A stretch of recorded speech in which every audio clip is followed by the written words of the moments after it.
Welcome back to the Ironheart Merchant Company, session 30. We've managed to make it 30 sessions and we're already almost done with the year.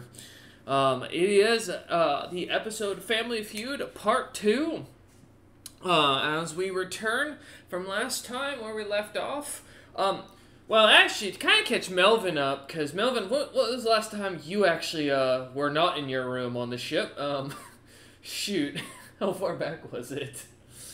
It's been years, Melvin. I think you were in the Rakshasa lands last time Melvin was available. I think the stuff with Terra happened. Yeah, because you missed out on the whole Gem Cutter's port, the debacle with Hydraxion, Nar, and all that. So, Melvin, it's been a while.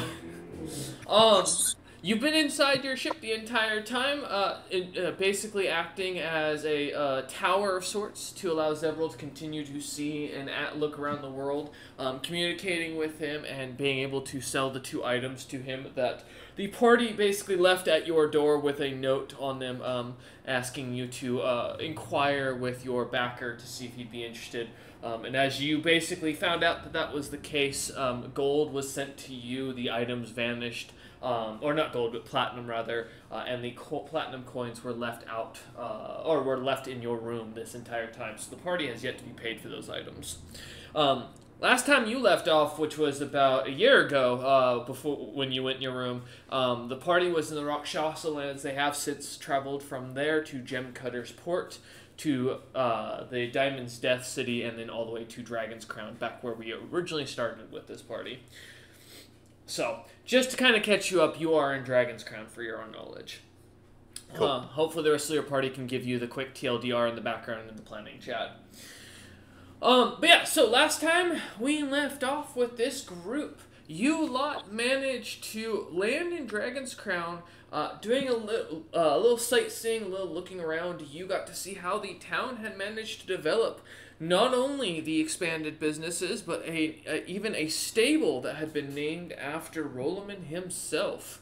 Or at least that's what you assumed. The town having grown to almost twice the size, a secondary wall having been expanded out, you lot got to meet with Telossi and learn a bit of the truth about what happened to the individual and what went on in the background after Roloman had left. As well as while James and Roloman figured that out, not only gathering info on that, but also gathering information on what these trials and turbulations would be to prove Roloman was a worthy member, a member worthy to join this clan and be the father of this Aussie child. And as finding out that this would include fighting in a pit with any member of the Aussie clan, it could be old, ancient, even Great Worm status of dragon, the party was collectively a little concerned for the Roloman's health, and had began to devise a plan. However, while Roloman kind of looked into this information and started to contemplate, James would head upstairs, meeting with Cinder, a new member of the party, and finding out, or being reminded of who Cinder was, James's uncle, from one of the lesser-known branches of the Frosthammer family.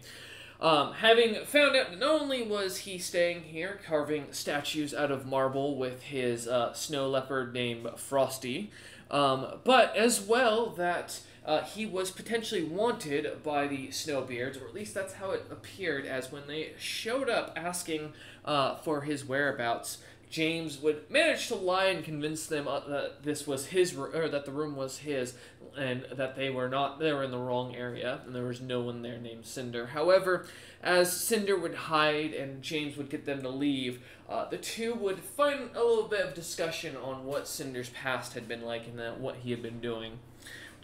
As the party would then coming to an agreement that Cinder would join this group and do pretty much anything to get out of Dragon's Crown, away from that wandering patrol, the party decided to not only sneak Cinder out, but also head back to the ship until a time at which they could return to sell a majority of their items.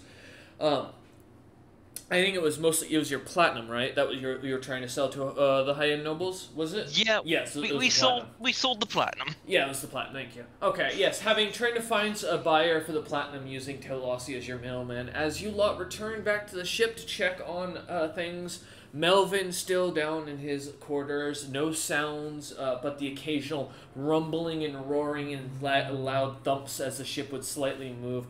Strange noises would continue to be heard, but every time food would be laid out in front of the door, it would be returned back with a clean bowl, and everything's put back exactly as it was, as if Melvin himself had spit polished the silverware. However, while his party would spend the time on the ship, discussing and planning, enjoying the heavy snow that was coming down, they would eventually come to a realization of that Roland could not take on this trial, and that an alternative path must be taken, or at least that would be the conclusion James would come to, while trying to convince Roland, who is still, even currently, gung-ho to take on this challenge. Though, as the party would return back into the city later that night, having getting to meet with three interesting world leaders who that would be interested in the platinum, the party managed to sell the platinum to Pavel, I believe it was. Yeah, because it was the Dragon Lord. Yes. Yeah. Yep. The one who kept kept acting like P Diddy to James, basically. He also wanted to eat Rollerman, so He did. But is it too soon? You know, I know he's going through trial. Maybe not. I don't know. If we get age gated for that, I'm gonna be very sad. But as the party would manage to nail down a sale, irritating Himkin and kind of accepting the fact, or dealing with the other Dragon Lord Alia, the party would return back to the outskirts of the city and towards their ship, having decided that it wouldn't be worth staying the night in this town, as they were still worried and wary of the slavers that used to march about it, as well as the potential that Roland could be grabbed at any point and taken to face his trials by any of the members of the Aussie clan.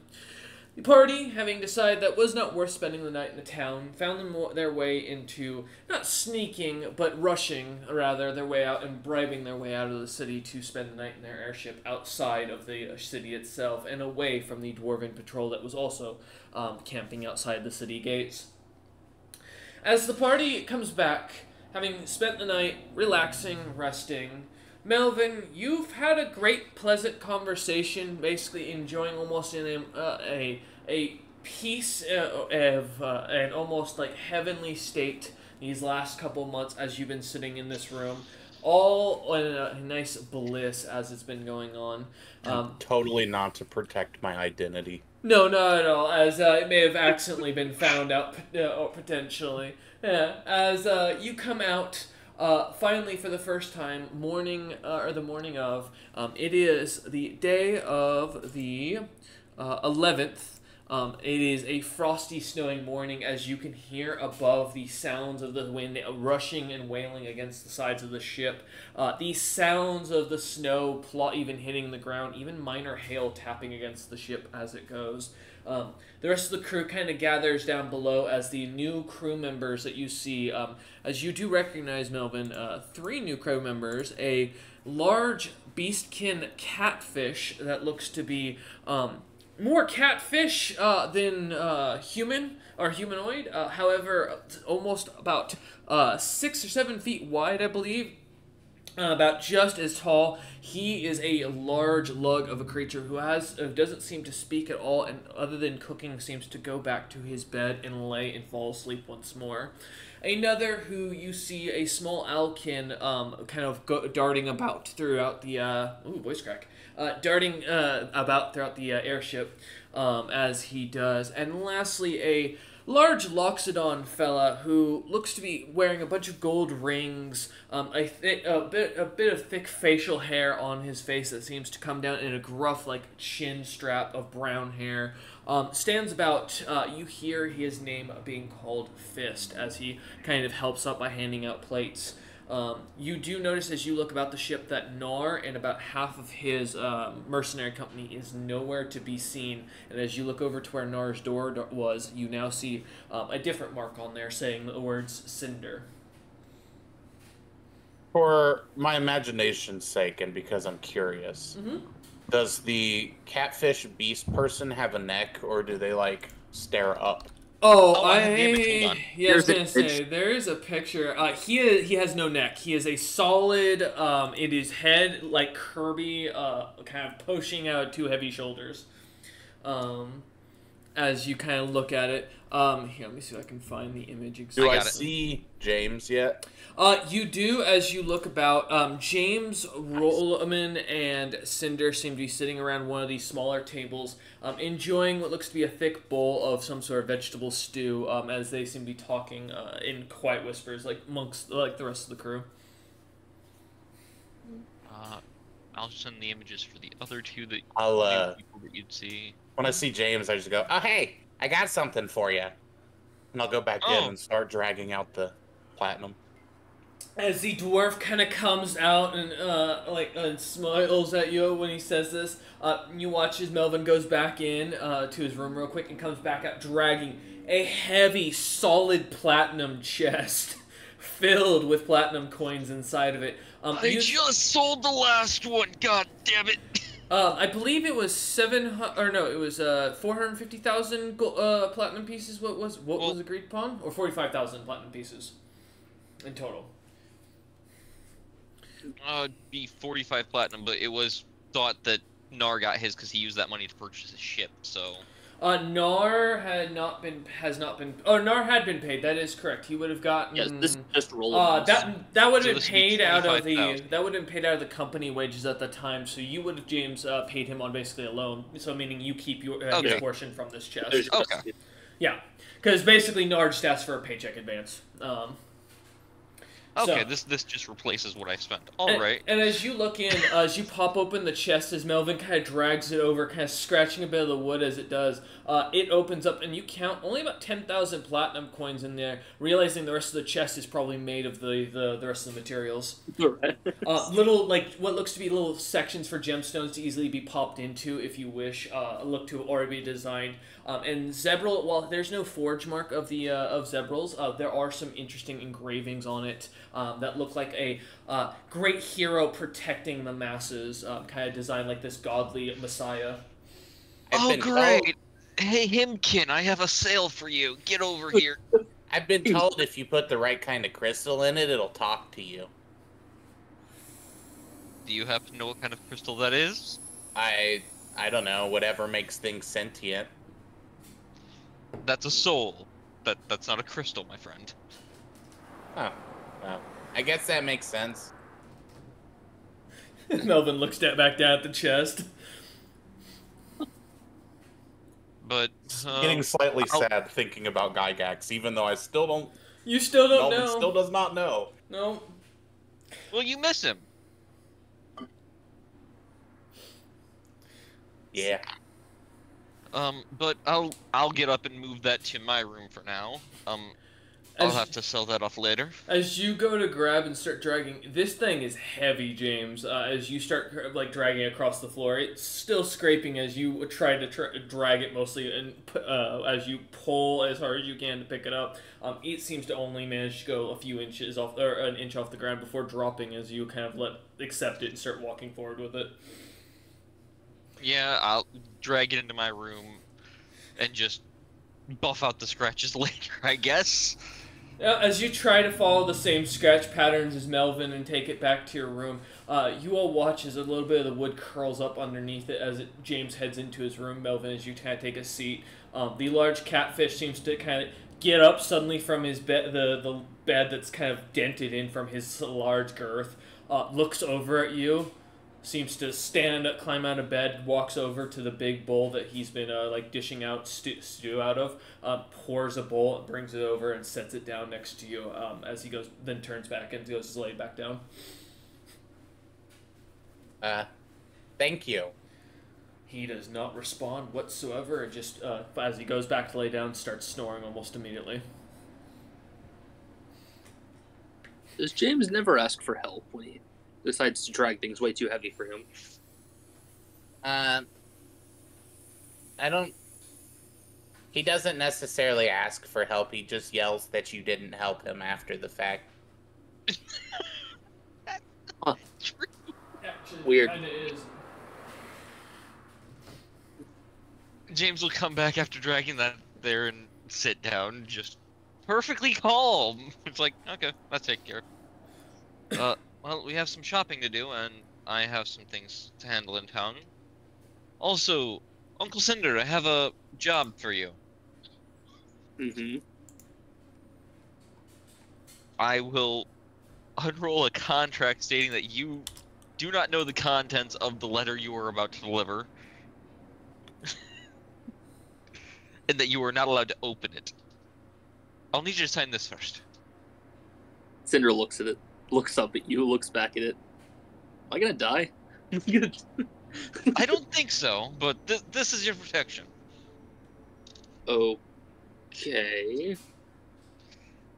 I mean, if that's all it says, sign it, I guess. As James will pull out a letter, Mm-hmm. hand it to you, and hand it to Cinder and go, when we get into town, take this to Telewasi. It's some... And you're not allowed to reveal who sent it either, please. Alright, yeah, professional standards. I'll, like, put it in a pocket that's, like, I guess more carved into the inside of my, like, outfit made of ice. Mm-hmm. I will say, Oh, Melvin, yes, as Melvin. you feel the cool coming off, the slight chill coming off of Cinder, you're not sure if that cold is coming from the stairs and the snow above, or if it's just coming from the table, Melvin, but you feel a light chill. Gotcha. And Melvin, this is my Uncle Cinder. He was removed from the family tree a long time ago. I have learned the dwarves indeed, the snowbeards indeed, do not have a horn fetish. They're not a fan.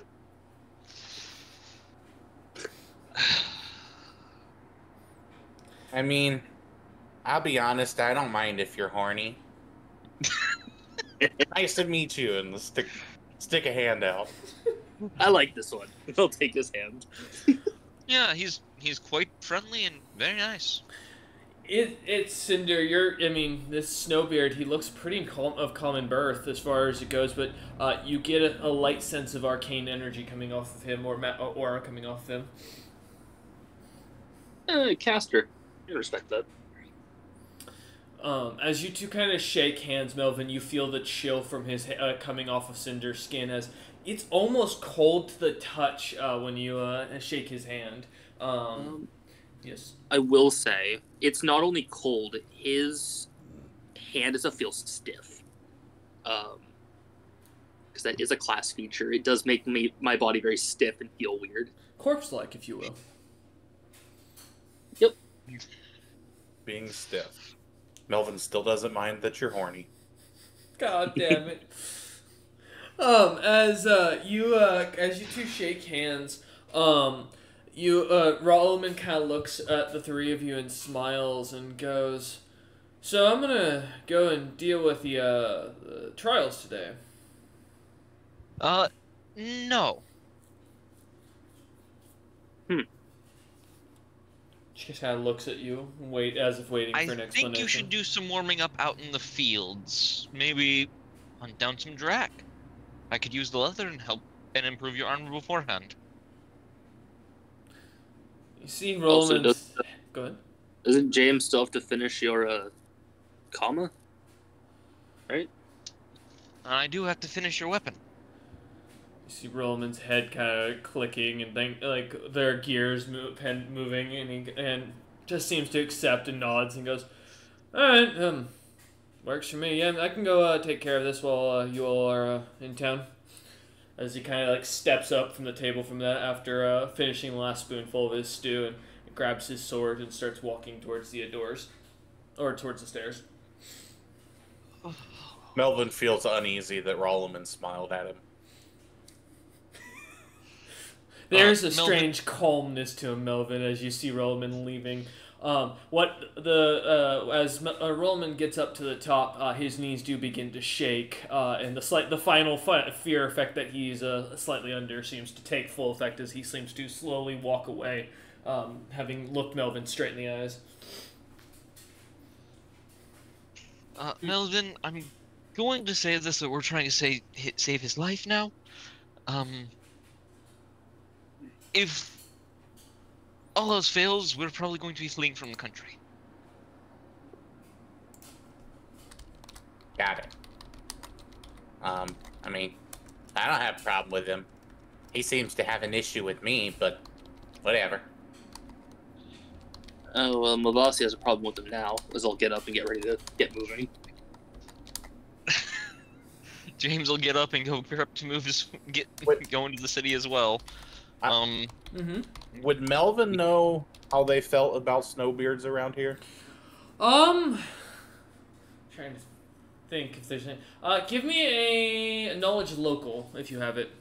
I don't think I do. So just intelligence. Yep, I'll take an intelligence check.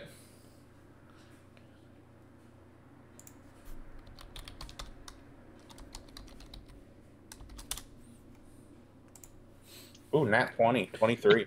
Holy shit, Melvin! So, Melvin, you've been kind of listening to the crew in the background as you've been sitting here, and a couple of them have you can hear them whispering about having snuck off the ship when the rest of the crew, or when the captain was in town. As you hear them mentioning about something about the major racism and slavery within the city being bad, you hear one of them mentioning something about maybe potentially buying a bunch of snowbeards within town that are for sale at a discount. As you think for a moment, Melvin, look, knowing the maps and knowing what the information you've been given by Zebril to keep yourself alive for the political stuff, you know that there's a current imbalance of power and there's a lot of political issues going on between the Mavasi Empire and the Snowbeards kingdom. So, yes, in short, you're pretty sure that there's going to be a good chunk of racism and potentially a lack of response if you get into any trouble. Okay. With that roll, would I know they more kobold accepting? In this city, yes. It's a very draconic city, being Movasi's capital. From what you would have known, and the fact is, most of the lower businesses, it sounds like, are run by kobolds or dragonkin.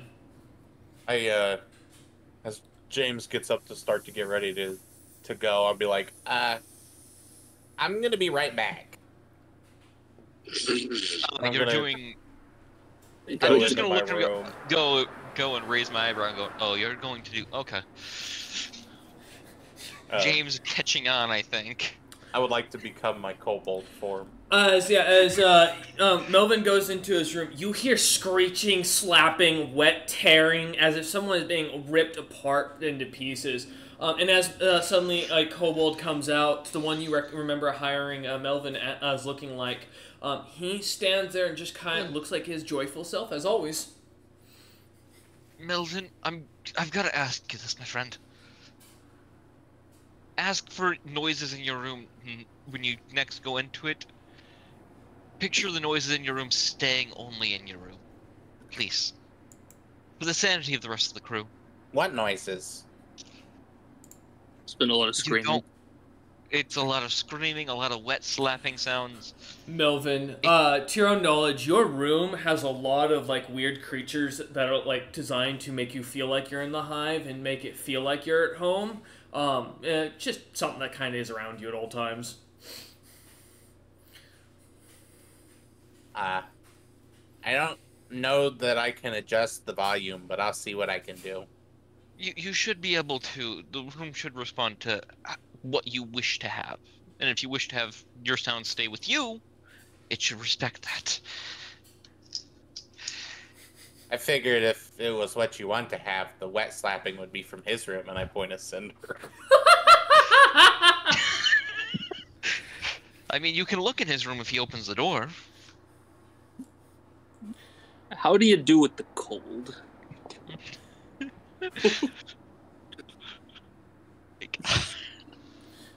I don't mind the cold. The cold never bothered I- him anyway.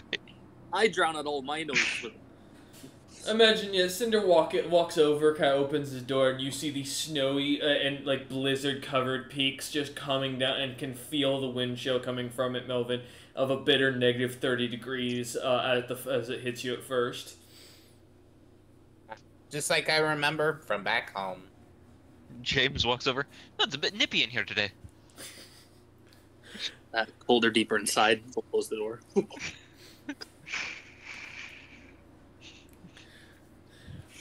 Well, let's right. head into town then. Little Scarf, you're in charge. He gives a thumbs up as he goes for a second bowl of stew. When I have my door open, I'm gonna whistle for Frost to Okay. come with. Frost seems to kind of come running up and out through the door, kind of snuggles up their head against you really quickly as they pass by and then start kind of walking over towards the stairs. As the snow white leopard, or as Frost gets close to Melvin, you see, like, kind of look at Melvin and like pause for a moment. Their paws slightly up off the ground, like stare, and it just stand there as they look at Melvin just for a few uncomfortable seconds, and then they seem to wave. move. As you wave, the creature comes over and starts rubbing up against you, and you hear a light purring, although it's kind of deep and guttural. It almost sounds like a light or a light growl from the creature as it does so. Scratch him on the head.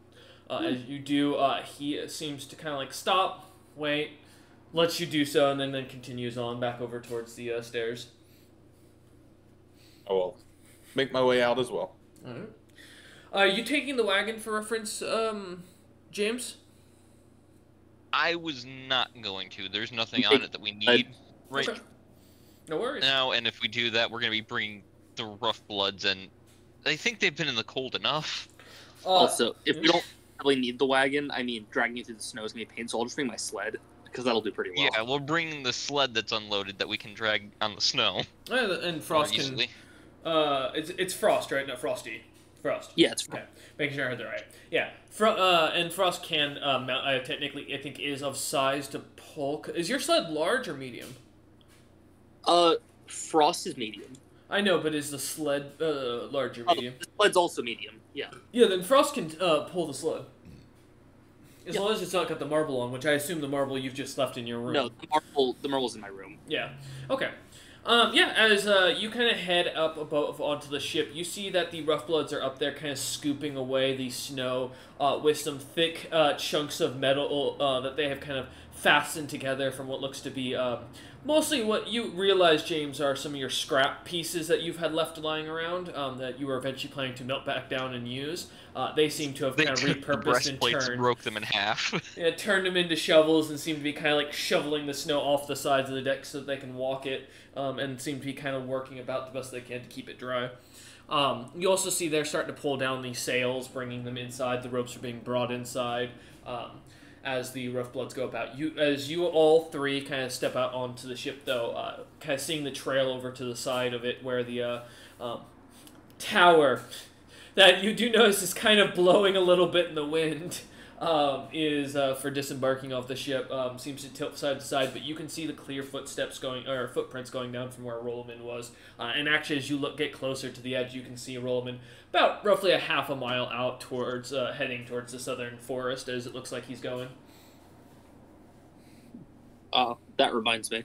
Remembering James and the others struggling through the snow, I'm gonna hand James my snow shovel. Snow shovel? Okay. Well, yeah, my snow shovel. You probably need this.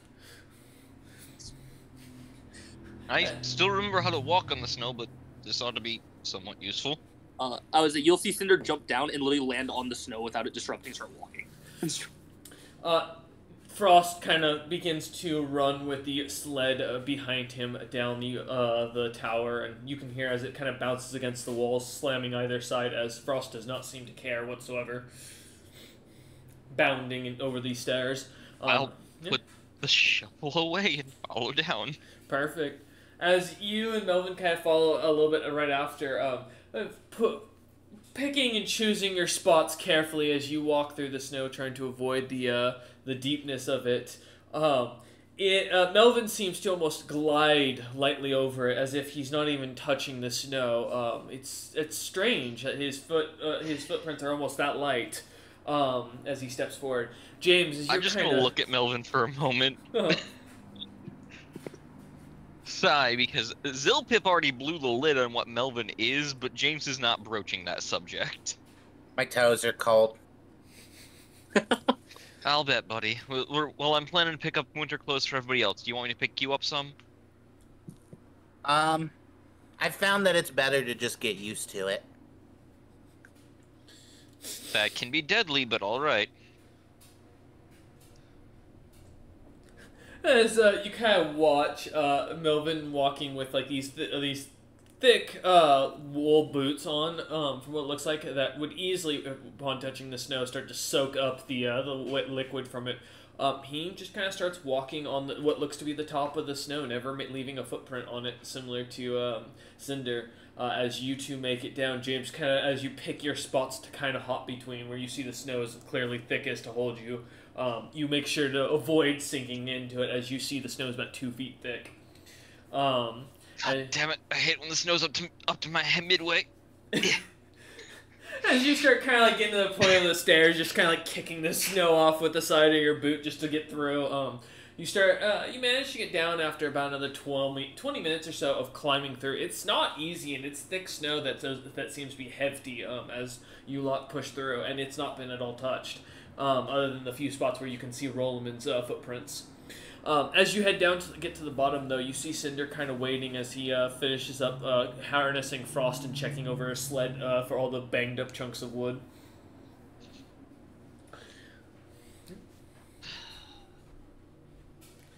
You ready to set off, Uncle Cinder? Ready as will be.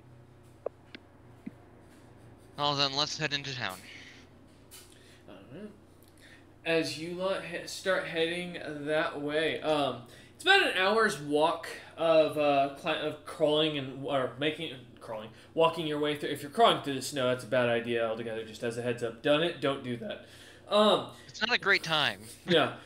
As you're walking through the thick snow, it seems like the roads seem almost worse as you get towards the ground, as you guesstimate it to be almost 3 feet thick at some points, 4 or 5 in other points. As Cinder, James, as you two look about, kind of paying attention to the snow and recognizing the look of your home country. As the 3 of you, or rather 4 of you, continue on your way, getting towards the gates, you see the doors are semi kind of cracked open. No line seems to be standing there, but a couple of guards seem to be standing out front, just kind of waiting. A few of them, as you get closer, you can tell seem to be shivering by the sounds of the rattling metal that they're wearing. Their darkened armor looks almost alchemically like it's mixed of bronze, but seems to have been blackened. As they stand there, many of them carrying what looks to be large tower shields and swords. All of them, as you recognize, are dragonkin of some sort or another. The black scaled one seems to walk over and stepping forward. His helmet kind of giving a little bit of a poofy, almost Roman red mohawk to it, although slightly more curved down inside the helmet to almost announce his officerhood as he steps forward. James, you recognize this individual almost immediately as the man you've paid now 100 gold pieces in total of bribes. If I'm counting, yeah. I have paid him about 100 in gold, and he is still working. And you know what? Good on him. As you kind of come walking up, you see the kobold the dragonkin, who stands about 6 foot-ish, 7 foot-ish, looking down at you and goes, "You know, I heard there was a trench coat somewhere around here that you could wear." As he kind of looks to Very funny. I give a small laugh and very funny. Nods. He goes, "I assume you're looking for entry." Aye. Feel free. No one else is coming in. As he kind of like steps aside, some of the guards kind of grimacing as they step out of the way of their holes that they have kind of been setting themselves and digging themselves into. as they push through the snow to the side, letting you through all pass. The town is rather quiet. The light discussions you can hear almost carry on the breeze, but the heavy snow coming down, the almost negative 30-degree winds hit blasting towards you as you feel the cold. The thick black stormy clouds pretty much covering everything as you look up towards the mountain at the center of the city, where the eight, formerly now 9 towers peak above the mountains and past the cloud lines.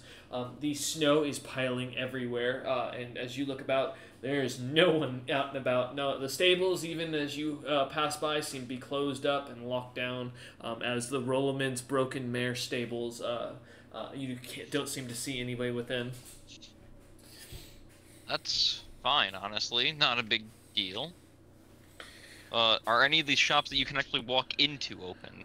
As you kind of head through town, you do see the Merchant Guild, the Apothecary, the Adventuring Guild, and the Market, which is actually underground, are all open. The Market itself is, from what you've seen when walking through town, seems to be a large doorway into a massively old tree.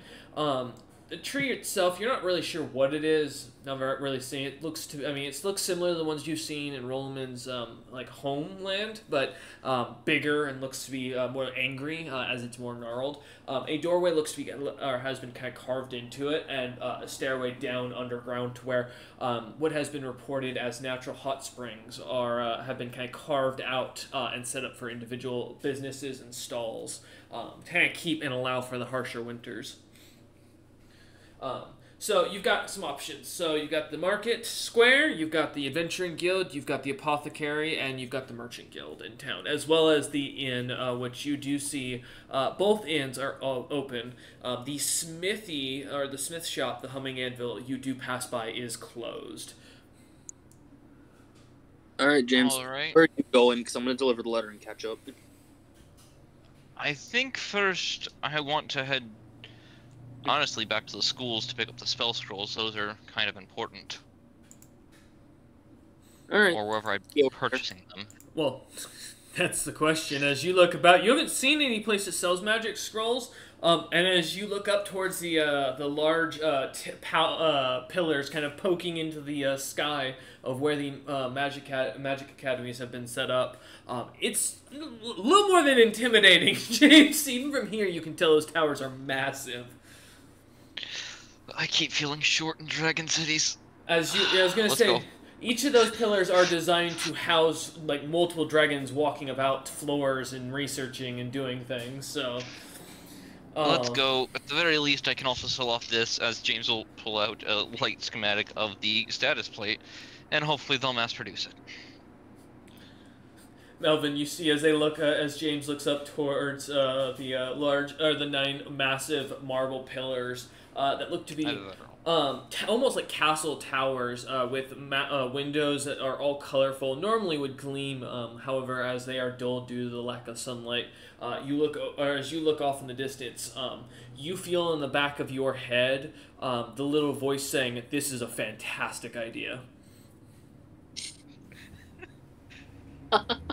Are you talking about going up there? Either that or the Adventurers Guild to get them to figure out where to buy spell scrolls at. In my head, what do you mean a fantastic idea? You feel an eagerness and excitement when looking towards the pillars, as the voice does not seem to respond for a moment, almost as if it's distracted, and then returns and goes, "Tell them to go there. We can learn much from those places. Learn what the dragons are planning and what they're thinking." Yeah, I think the pillars would be a good place to go. Let's head that way then. As you start walking, I feel like I'm stumbling into fucking plot again. Yeah, I'm so glad that I said before he even had the thought that I'll catch up because I'm going to the inn. As Cinder just nods, kind of turns and starts walking back towards the inn with Frost and the sled, kind of letting you to head over. Cinder kind of taking note of the weirdness of Melvin's pause for a moment, as if kind of staring off into space for a second and then seemingly responding, and seems to turn and walk away. All right, we're gonna follow Cinder first, as there'll be less going on, I imagine, in that situation. So, Cinder. I'm just doing free. Yeah. So where are you heading? Which inn? I have to go to Telewasi's Inn because I have to go Okay. deliver this. All right, the frozen bed inn that you were at earlier, ironically. Yeah, as you head up towards the now kind of like towering building, climbing up the stairs and appreciating the fact that the out front porch seems to be kind of warmed, as you can almost feel a light heat coming up to melt the snow to make it easier to walk through. Kind of annoying you, I imagine, slightly, as an individual who enjoys the cold. But as you walk over, Frost kind of waits down below, watching and kind of looking about. Heading in, you hear the bell ring above you as the door opens. Seeing Telossi kind of sitting over at the bar, just working on what looks to be some sort of thing, or some sort of papyrus that she's writing into. A couple of customers who look to be enjoying some morning breakfast seem to be scattered about. She looks kind of up and over at the sound of the bell, seeing you, and kind of raises an eyebrow almost with a little bit of a confused look on her face as she waits for you to kind of walk over. Letter delivery. She kind of takes the letter, takes a look at it and goes, okay, from who? Not allowed to say. That doesn't sound like I'm going to be killed in a plot. Okay. I'm sorry, I signed a contract. It's not hard to figure out. It's probably the guy that you're working for, or, the guy who, as she kind of eyes her stomach. Cinder shrugs. She nods and goes, I appreciate it. Best of luck to you. By the way, a piece of advice. The academies today, they're doing their annual rating. They're looking for test subjects, so I would stay off the streets if I were you. The other two are going. I gotta run and catch someone. As you turn and start running out and chasing off, James and Melvin, as you start heading down the main road together, it seems almost quiet. Many of the taverns closed off. The market, the ancient market itself, as you pass by, the open door seems to be almost slightly closed. The doors themselves are just barely cracked open. A couple of guards standing out front, from what you can tell. Which this is the first time you've seen guards out there, in front of this door as you passed it, James. But I mean, to be fair, there's constantly wars going on. This could be normal. I heard that. I'm getting the sense that going this way is a bad idea. The lack of people is kind of pointing something out, but... James goes, wait, there's no birds! There's no birds! There's no birds! Sorry. Joke. But yeah, no, as you two continue heading through the quiet streets, as you get towards the inner wall of the castle itself, and where most of the noble estates have kind of expanded out and taken the original inner city, a couple of guards stand at the forefront. You, James, do notice a short, 4-foot tall koboldkin wearing what you realize is solid platinum armor that is gleaming in the even in the snow. And he seems to be carrying a sword that looks to have a nice a bunch of gold decorations on it, as well as a very fine leather hilt. As you recognize the same kobold from Greg's Land. Ah, hello, my friend. He looks up at you and goes, James? Hi. Melvin? What are you doing here? Well, came to look to buy some spell scrolls for some crafts I'm working on, and to sell off an idea or two here. Oh, friend, you chose an interesting day to come. Are you just brave or unknowing? I noticed the streets are oddly empty, so I feel like I'm missing something, I'll be honest. It depends. Do you like to be a test subject? I'd rather not, honestly. Why don't you follow me? I will follow my friend. He kind of looks over at Melvin and goes, Nice, good seeing you, good Melvin. Again, Melvin, good to see you in good health. Did you see the Ironheart Merchant Company had a dwarven fella with them that looked about the same height as you?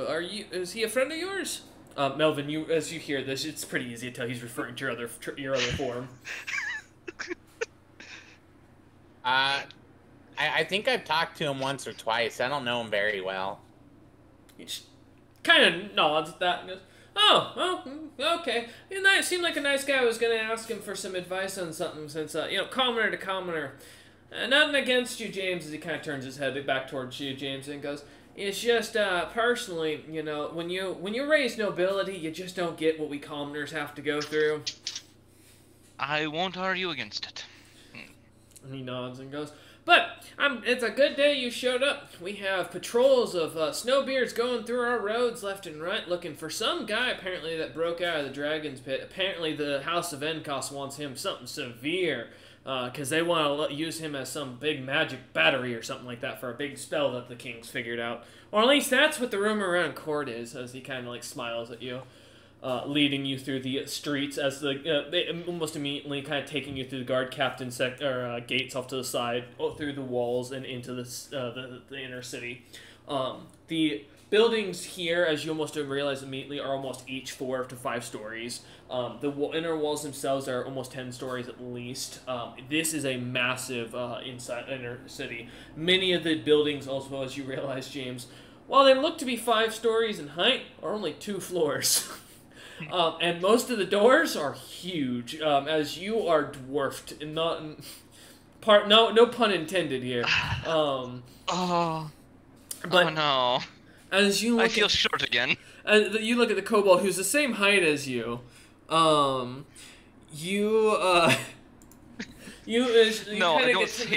As you get past to the first door, or past the first buildings, you hear as someone comes, or a couple of guards like making a noise, and the kobold looks at you two and goes, "Oh, just you're either gonna have to follow me or stand here and act like you know what you're doing."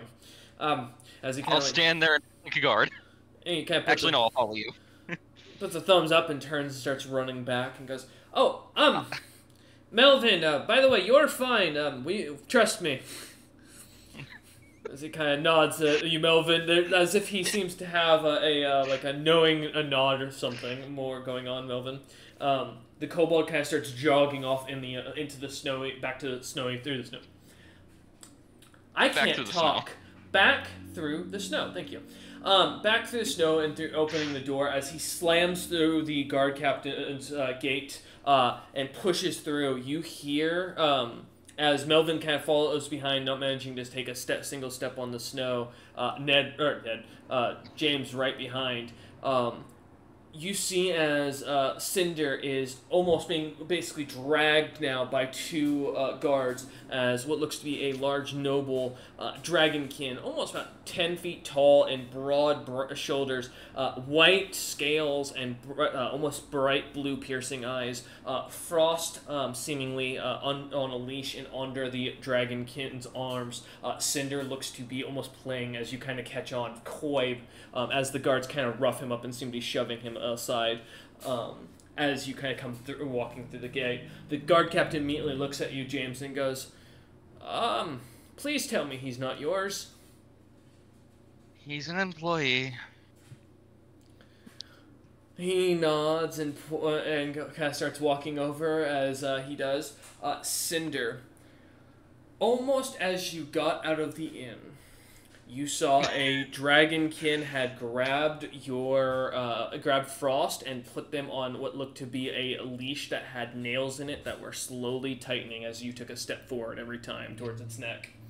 The dragonkin kind of looked at you almost immediately, expecting a surrender, and would summons his guards to grab you. I'm gonna ask now: are you going to resist, or are you going to fight back? Let's see. Do the guards look strong? Like any more than like a normal guard? Give me an appraise check, or if you have profession soldier or mercenary, I'll take that.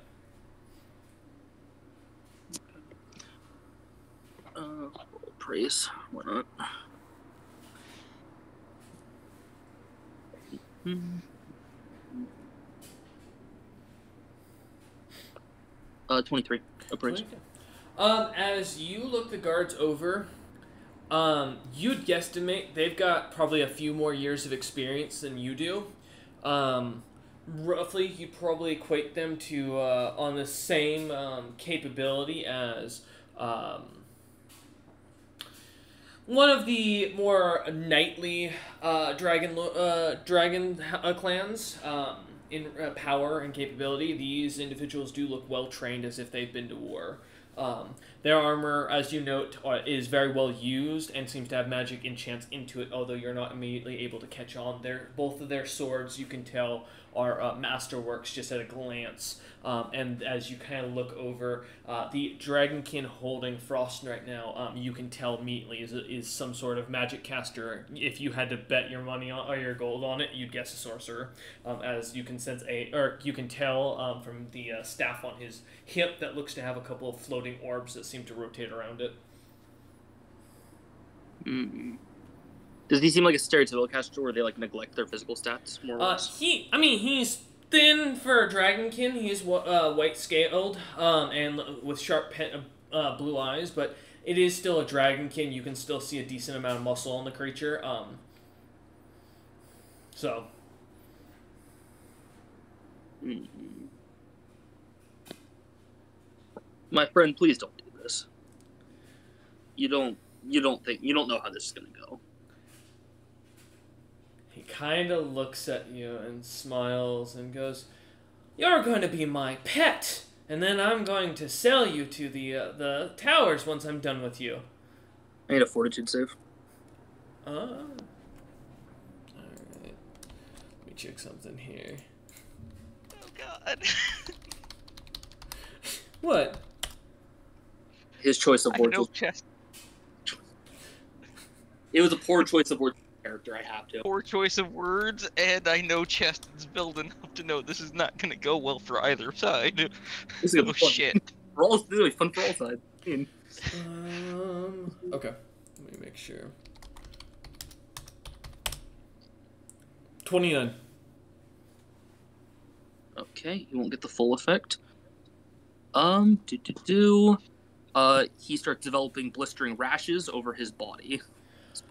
As the blisters begin to pop on, he takes his other hand that was kind of petting Frost and begins to scratch at his head a little bit near a blister, and then looks up at you and goes, "Oh, you know parlor tricks, aren't you cute? You don't know who I am."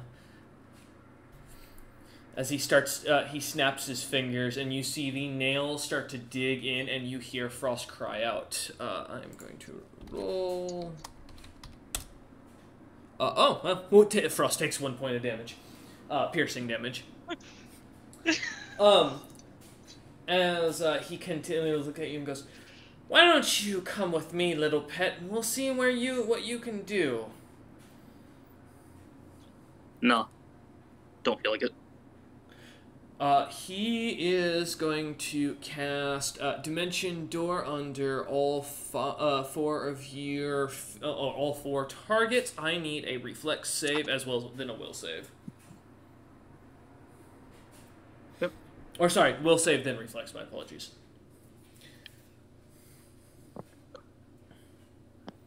Well, the will's a 27. Okay. Dwarven bonuses. I am indeed a caster. Mm-hmm. Shocking. And that's a nat 20 for a 24 for reflex. Jesus Christ. Alright. As you manage to dodge out of the way, you watch as the guards and the dragonkin with Frost under his arm fall through a dimension door beneath their feet and disappear. I'll be a new snow leopard.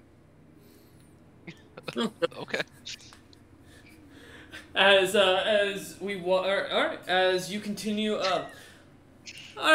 Cinder, as you continue rushing off towards back towards the gates, trying to warn James about what's about to happen, grabbing hold of the sled and rushing at this oh, no worries. Sorry, I just got a message here, 1 sec. Do you need Melvin, do you need to take off right now, or Not yet. Okay, just let me know when you do. We got food coming, so yeah, it'll be a little bit later, but it might have to be earlier. okay, yeah, no worries. Just let me know and kind of ping me, and no problem. All right, yeah, no problem. As Cinder, you start rushing off towards the gate, grabbing hold of your sled and running at top speed. You manage to make it within a few rounds towards the gates itself. Thankfully, with the inn being close to one of the main gates to the inner walls, you see that same noble once again standing outside the walls. The leopard in his hand, talking to a couple of guards as you come rushing up. I'm going to assume you're going to try another attack on him. No, I'm just gonna pass. Oh, you're just gonna walk up as you are. As you walk up, are you trying to do this stealthily, or are you just walking past without concern? I am a moderate dex fat-ass dwarf. I am not sneaking past anything. I don't think I have a single rank in any stealth skill. As you begin to walk past the two guards, kind of turning back, noticing you step to the sides, or start to circle around you as the Dragon Kid noble, you realize now, kind of turns and starts to say something. He begins shouting at you, pointing at you, and saying something along the lines about you stealing from him, trying to kill him in the streets, and basically yelling bloody murder as if you just basically are here to kill his firstborn. The guards seem kind of confused as they look at you, as you look over and suddenly see James, a kobold, and Melvin come running through the side gate to the main larger gate.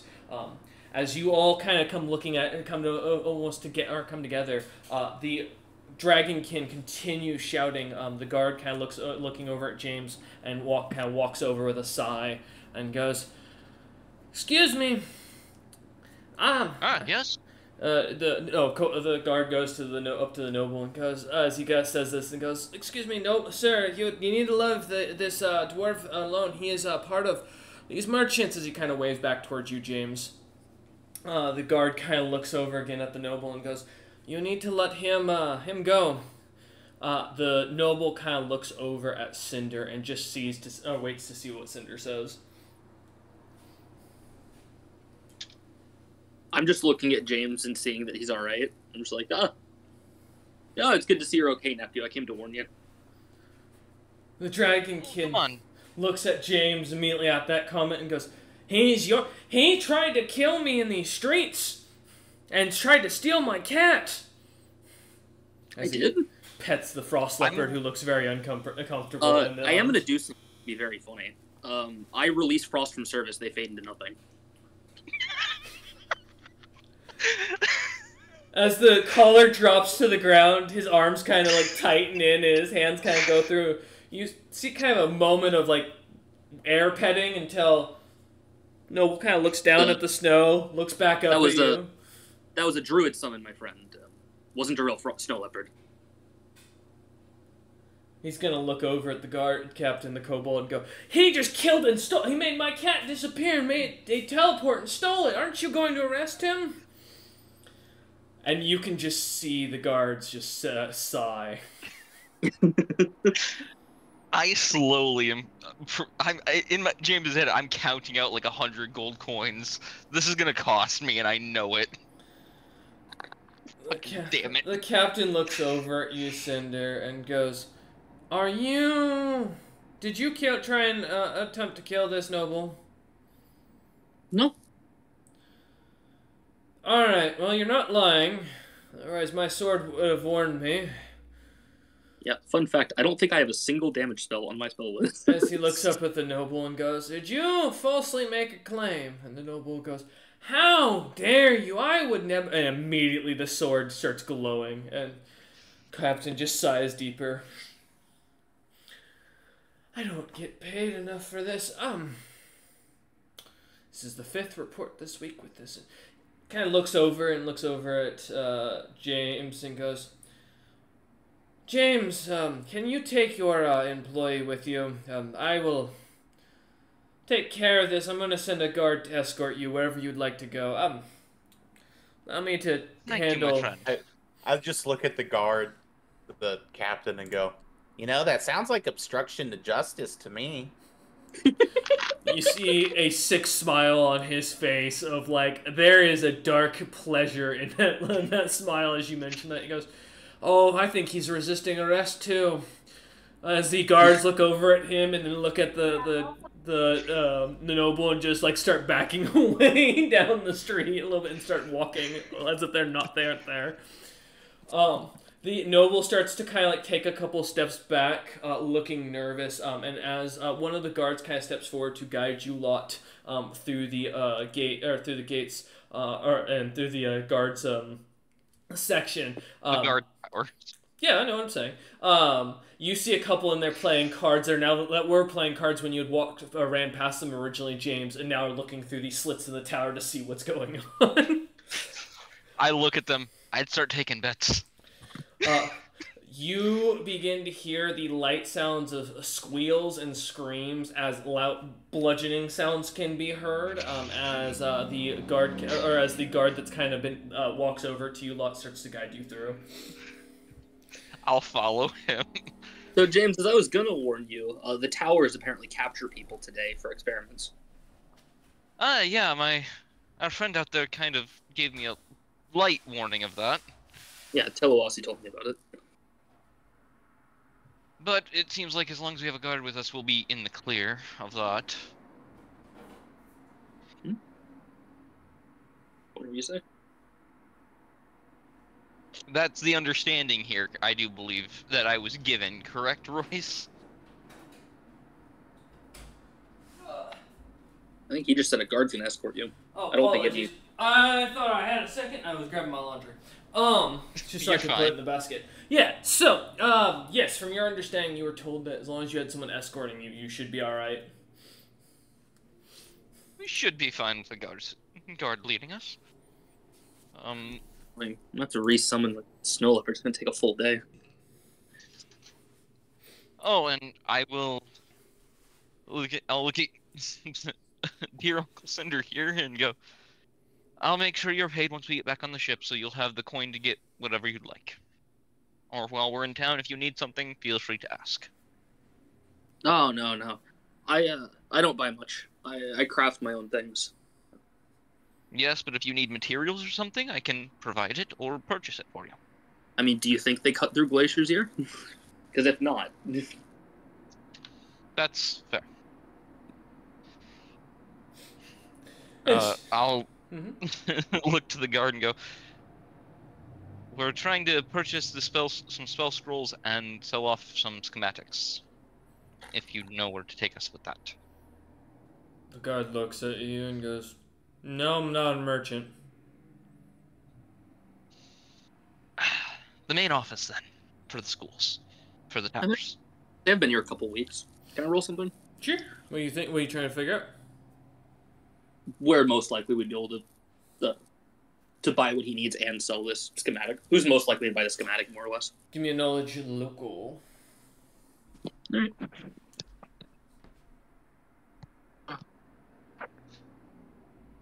Let's see, 17 plus 4? Yeah. So 21. 21. As you kind of take a second and think, there's about 3 places you've seen that as you've been in town dodging anybody that looks like they were looking for you that would be willing to buy items that are typically of magical investment. Most you'd guess would be the Merchant Guild, the Cryptic Death, as they'll pretty much buy anything magical. Supposedly, the guy who runs it is a very big fan of necromantic magic, specifically, but otherwise doesn't seem to be too interested or too vested in anything else. As far as buying spells, as you kind of take a moment to think, you're almost 100%, or you're 100% sure that you could get spell scrolls in the 9 Pillars Academy. However, you're also almost 100% sure that not being a dragon is going to make this near impossible, as the snootiest and most noble of dragons typically attend this academy, which, as in your experience, means racism. As far as any other places that would be interested in buying or selling magic items or scrolls, your best bet otherwise would probably be the Ancient Market, where you could try and hope for some of the merchants that might be coming through. There is the potential with the black market, but you have yet to find any how to get in or where to go for that. Just rumors that one exists. You want to sell the schematics first, or you want to buy spell scrolls first? Honestly, either way at this point. Schematics getting out there are kind of important, though. This is a good item that I've made. I guess we're going to the Cryptic Death.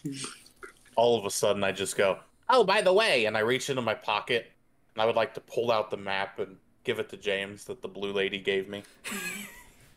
I was given this map recently. Well, I guess not real recently anymore, but one of the times I had ventured out. Where's this map marking? I think I remember because he I'm posted. trying to find it, but I'm It was near struggling Gemstone. right now. I believe it was near Gemstone. Yeah, somewhere near Gemstone. So we might have to go back at some point. Gem Cutter's Port? Oh god. I mean, to be fair, we weren't really set on our spot. We could always go back to Dwarven Lands, come back, do that, and then go to Uthmside for ship upgrades. Because it'd just be the portal back. Yeah, we might go that way because we can also then portal to Yeah, Uthm's Lands. We have time to think about it. How many sessions ago was that? Yeah. As you look over the map, though, as Melvin hands it to you, James, looking at this, give me an appraisal check to see if you can recognize where it is. All right.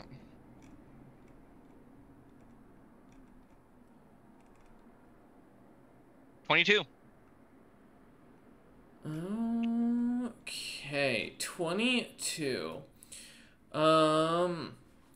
As you take a second to look over this, you recognize the map seems to be almost identical in location as far as where it's marked as the area you are told the thick forest and that one tomb where that book potentially was. Oh god, it's near the Quetzalcoatl. Or the Coatl. Feathered serpent. Oh, damn it. We probably shouldn't cuddle in public. It's a beast. A magical one that prefers good people. You've never done snuggle struggles in public? Odd. The guard captain, I think or the guard that's with you raises an eyebrow at that. Well, we'll head to where Cinder suggested, going to the, what was it called again? My brain farted here thinking about this whole. Thank you. Yep. As you as you lot start heading toward, or tell the guard the crypt that you want to head to the Cryptic Death. I'm going to make sure he's well tipped. Thank you, immediately Melvin. passing 10 gold. We did the same thing at the exact same time. As you can or hand him. Well, how much gold are you handing him? Hold up. I'm handing him 10 gold, just being like, I know this is a hassle. Here you go, buddy. For helping us. My nephew has so much money. He takes the gold and puts it in his pouch and kind of begins to lead you further into the nobles district. Towards, as you get closer, a large open field with what looks to be massive statues depicted about every 20 or 30 or so feet. That look to depict different dragons some in great battles, some sitting, some standing, some posing as if they're for an art piece, some looking as if they're cooking something. The statues change and vary, and as you look on, they go on for miles back. In the center of this large field, though, you do see what looks to be a massive building that almost stands kind of out of place. It's bright black marble seems to sparkle amongst the snowy ground. The massive pillars at the front of it having statues carved into them to depict as if an individual is pulling a sword from a stone. a bunch of statues off to the side of what looks to be Goliath like or an elven like skeletons depicted as wearing armor and holding swords of stone kind of stand off to the sides of this place as if guarding the guild itself. The building looks to be almost designed like a simple steepled church, a single bell tower at the front, though the marble pillars out front seem to allow for a almost forward or a 20-foot out veranda, not Miranda. Miranda's a person. Veranda's a roof. Sorry about that. My mind here today. Yeah, it's one of those things. As you get older, you got to remember how to do your word association, so you remember not to make that mistake again. As you going back, you do see the building looks to have large windows with simple purple stained colored glass. Inside, you can kind of tell as you get closer walking up. It looks to be quite empty inside at first. The windows, though, at the front seem to be frosted over as you enter in. The loud sound of the bell tower go almost ringing across the town, signaling the day and time as it does so, ringing about 9 times as above. As you open the heavy wooden doors, and heading inside, you see what looks to be what you expect to be a church. Is nothing but counters of merchandise and items, as well as a couple of areas that look to be kind of blocked off by guards where trapdoors are set to go down below. A couple of what look to be priests wearing dark black robes, carrying strange symbols on their necks, walk about talking with kobolds. The individual figures look to be dragonkin-like, but it doesn't take much to realize that most of these are not dragonkin. One that seems to be in charge, given by the largeness of his hat and being the only one that's wearing a large, almost Doug Dimmadome styled hat that goes up into the air. A Goliath-looking individual comes kind of walking towards you lot in his heavy blackened robes. The smell of undeath all throughout the area. He seems to be kind of holding a staff of what looks to be a bunch of crushed skulls at the top, and then a long metal rod as he comes walking up. He stands about 9 feet tall, roughly. And as he looks about, a almost like light cold chill comes off of him as he steps up to you. Looking down at the three of you, he immediately seems to eye in on Cinder and then look over at James and goes, "You must be of the Ironheart Merchant Company. My name is Zacchaeus of Wormwood. You may call me Zacchaeus the Young, but not Mr. Wormwood. That is my father. Welcome to the Cryptic Death." Greetings to you, Zacchaeus the Young. You are correct. We are of the Ironheart Merchant Company. My name is James. Yes, the Ironheart. I'm familiar with your work. May I interest you in anything? Are you here for a contract with us, or looking to buy individual items? Looking to buy some individual items for now and see if you're interested in one of my own. I'll buy anything. I'm always looking to also offer jobs if you're looking for something high-paying. But I understand if I've heard that you have your own quest to deal with. The House Venkos has much going on these days, as he seems to kind of give you a boy smile. I'll give him a slight smile back. My days ahead are quite busy, as I will pull out the schematic for the status plate and pass it up to him. This is the item I'm looking to sell, the schematic itself. Takes a look at it and goes, "Well, this would be useful if it was unique in its own way. I can tell you the world leader, Zebril, probably has already figured it out and developed something similar. I've heard he's a mastermind when it comes to casting capabilities. I'd also bet my last gold piece that Regan Utham's on the brink of something similar. I guess I could sell it here in the City of Dragon's Crown. I don't see many dragons trying to invent something so simple. How much are you looking to offer it for?" Going off of what the item's valued at and the materials that it takes to make it, it's a fucking cheap item. So this is Cameron's thought process here, so give me a second. James has an inner dialogue as he just sits there, like Melvin, just like sits there for a second, stares off into space, thinking. No, I'm just gonna put it there, Cameron. Can I see the schematic at all? Yes. I have hiccups. Sorry. You're good. Yeah. I just like to think. Did you already think of it? You get no response in the back of your head. Get dog. Melvin, as you try. Go ahead. I would like to roll for. I'd like to roll I'm a professional merchant to see how much I could feasibly sell this for and have it be reasonable. Okay, give me either a professional merchant or an appraise check.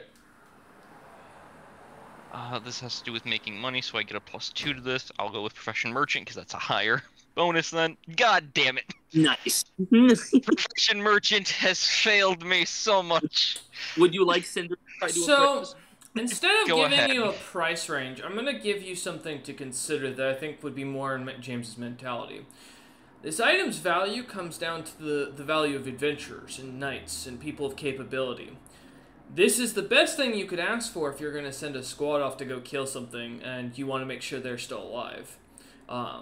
This, in that sense, would be a life-saving thing for people that kings and queens and lords have invested into, such as level 15 knights, level 10 soldiers, or guard captains, stuff like that.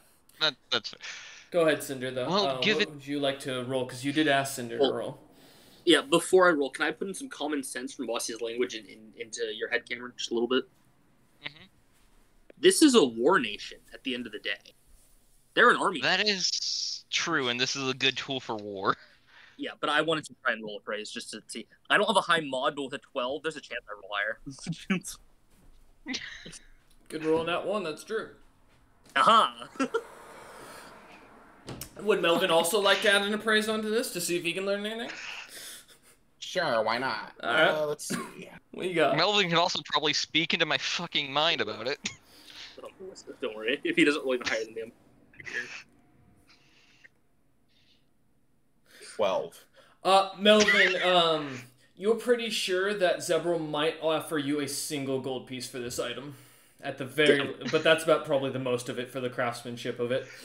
I don't want to crush James's pride, so I don't say anything to him.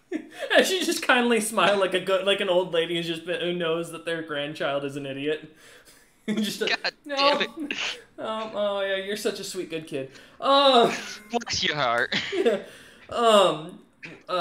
Cinder, as you take a second and think, looking it over, you'd guesstimate the value of this item in these lands would probably be maybe 6,000-7,000 gold pieces for the item. For the spell itself and longevity of it, as you think, you could either do one of two options in this thought process as you think about this, looking it over. This item's value could increase if you instead did a royalty right, meaning James would instead sell the usage only to the guilds, such as the adventuring guilds, making it so he can continue to make cash off of it. Or, option 2, you could sell this wholesale, but the spell itself will probably net you around only 10,000 gold pieces without the item. Okay. I'm just gonna lean in and just whisper both options to James. Alright. I'll nod with this. Given that this is a war, given that the Kingdom of Movasi is a more war-focused nation, and their strength, this tool allows you to keep track of your soldiers' health and direction, meaning that you don't have to waste as many, or at least you know when you've lost one. At that mention, he looks at you quizzically and almost like you see him sounding out something in his quietly, not quite on purpose, but like as if he's trying to figure out what you said, and you hear the word erection. And you see like a contemplation on his head and his like eyes as he's looking at you, as if he's misunderstood something. As you say health and erection to him. What language is James speaking? Health and direction. I said. Common. Your I'll mic switch. cut on me. Yeah. I'll switch to Draconic and say health and direction. He looks at you and goes, "Ah, it's not something for the whorehouses. You could have made a lot of money with those." Working I'll on it. keep that in mind, but I'd probably want to do it was a royalties rights. Yeah, royalty right. You'd sell exclusively to the guilds. A royalty right, and have it go through you so you get a good cut of the coin. What? You want us to build it and rent it out? And kind of Build looks them, it rent them out, over. sell them off. Have exclusive right. Adventures it'd be exclusive to you, and with that, adventurers would be willing to purchase them. Larger parties, the knights, the guards. It's quite a useful tool. How much would you want for a percentage? I would like to roll it. Going off of this, as the inventor, asking for about 30% would be pretty fair since they're handling the bulk of production. As a merchant, are you asking me, or is it something you're saying, character? I'm asking as a merchant from perspective. So I going want like to put the only thing I'll put out there for your own character story, and based on what you know, as far as it goes, it's most people. There aren't many who've sold spells. Spells aren't a common. Like most people who invent spells don't want those spells to be known, because then they can be counterspelled and used against them. So you're kind of a first on this. This isn't a spell. This is an item. Remember, Cameron, start high. He's gonna haggle. He's gonna. It's not an item. It is a spell. You are selling an item, but you are selling the spell effect. You're selling a spell effect on an item. Yeah. That's. I would have to say I'd want to have it be at 40% for me, 60% for you. I'll give you 5%. I'm sure you can do better than that. I'm sure you could invent something that I wouldn't have to convince nobles it wasn't made by a dwarf. As he uses the racial term, or the racial slur against you. 20%. I'll give you 10. That's about all I can offer.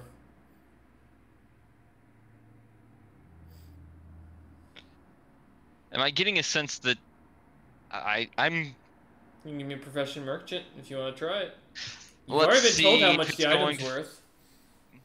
So...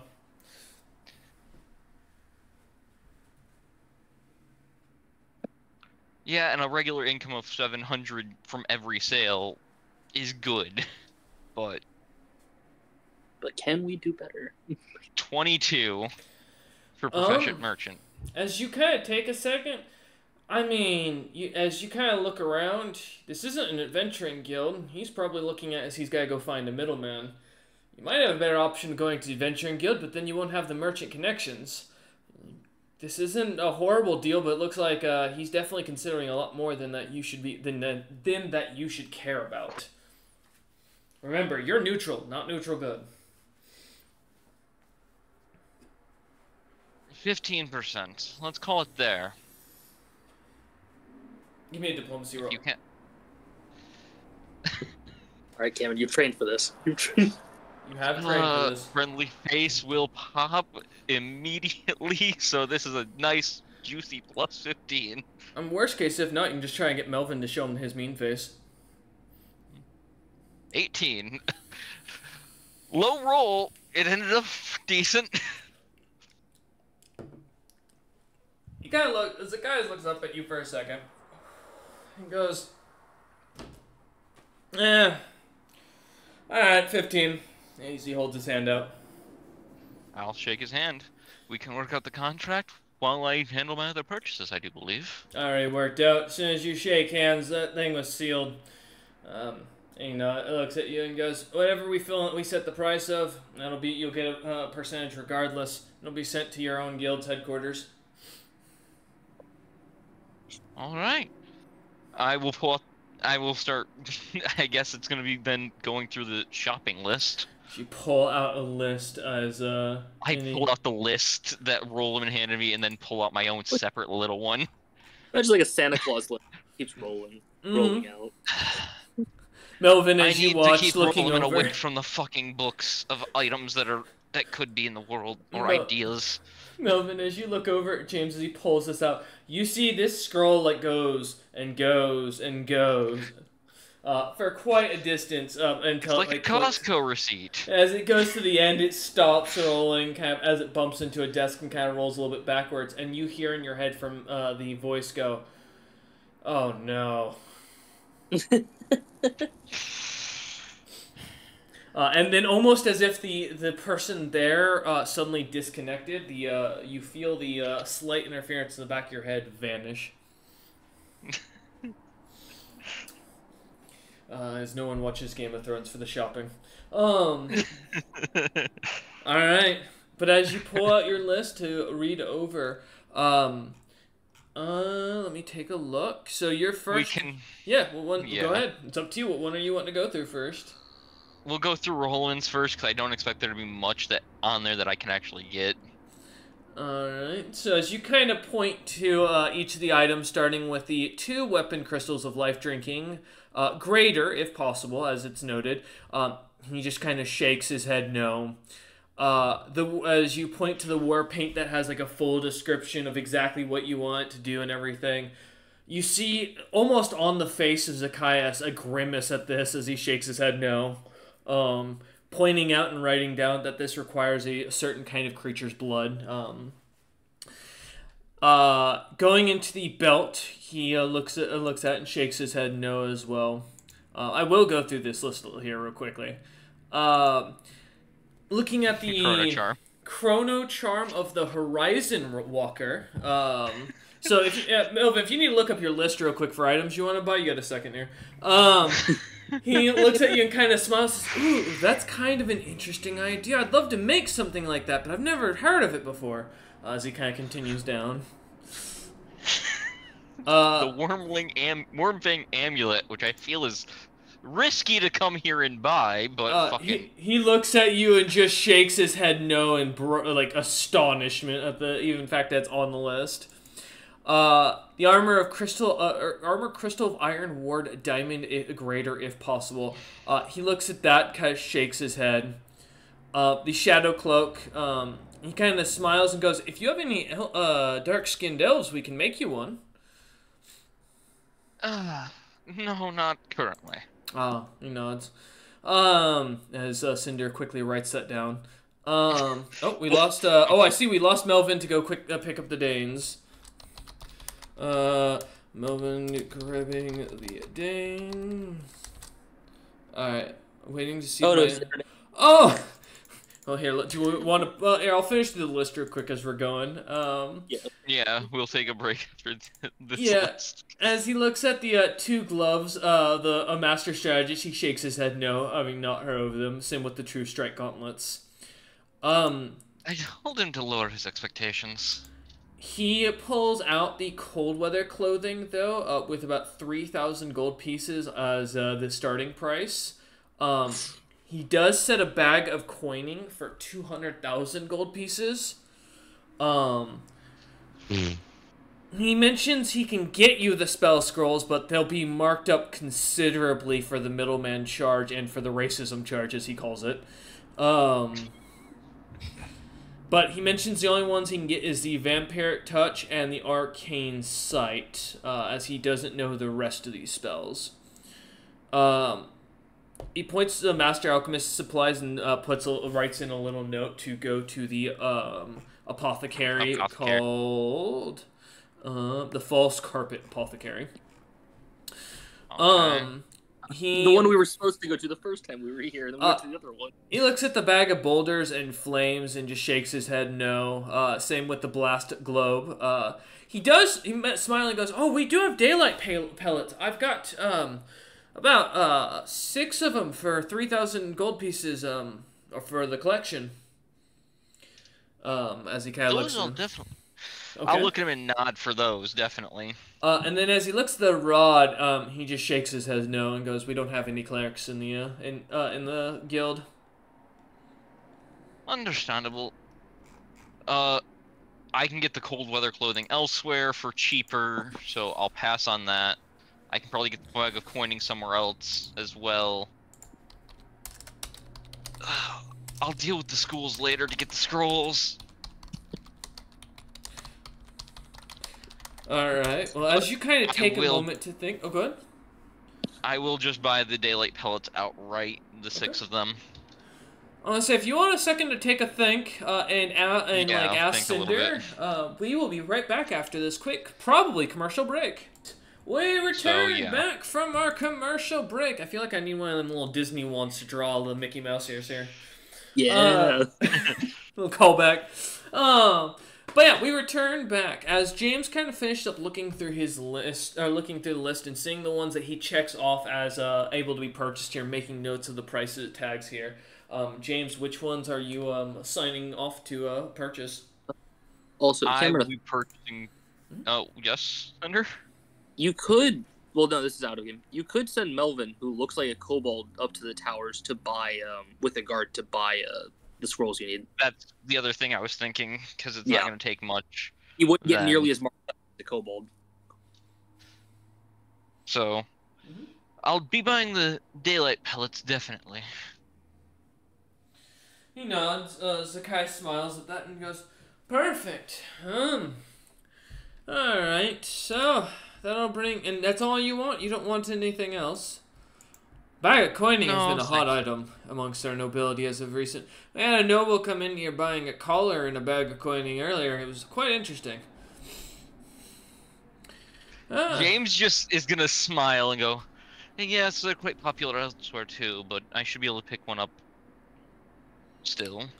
He nods and goes, alright, well, then, let's see, as he totals it up, he goes, "It'll be 3,000 gold pieces for the pellets," as he kind of sets them in a single, like, glass long tube vial, in front of him with a little cork on the top of it, and then goes, "And then for your item," as he pulls a bag of coining out and starts counting the coins out for you, right in front of you, and pushes them forward, and taking out the 3,000 gold pieces from the total. Oh, how much is left from that? For the item, that was, you said you wanted 30% of the sale. He hands you around 40,000 gold pieces forward at first. As you look behind him, you can see a little what looks to be glowing board with a spell on it.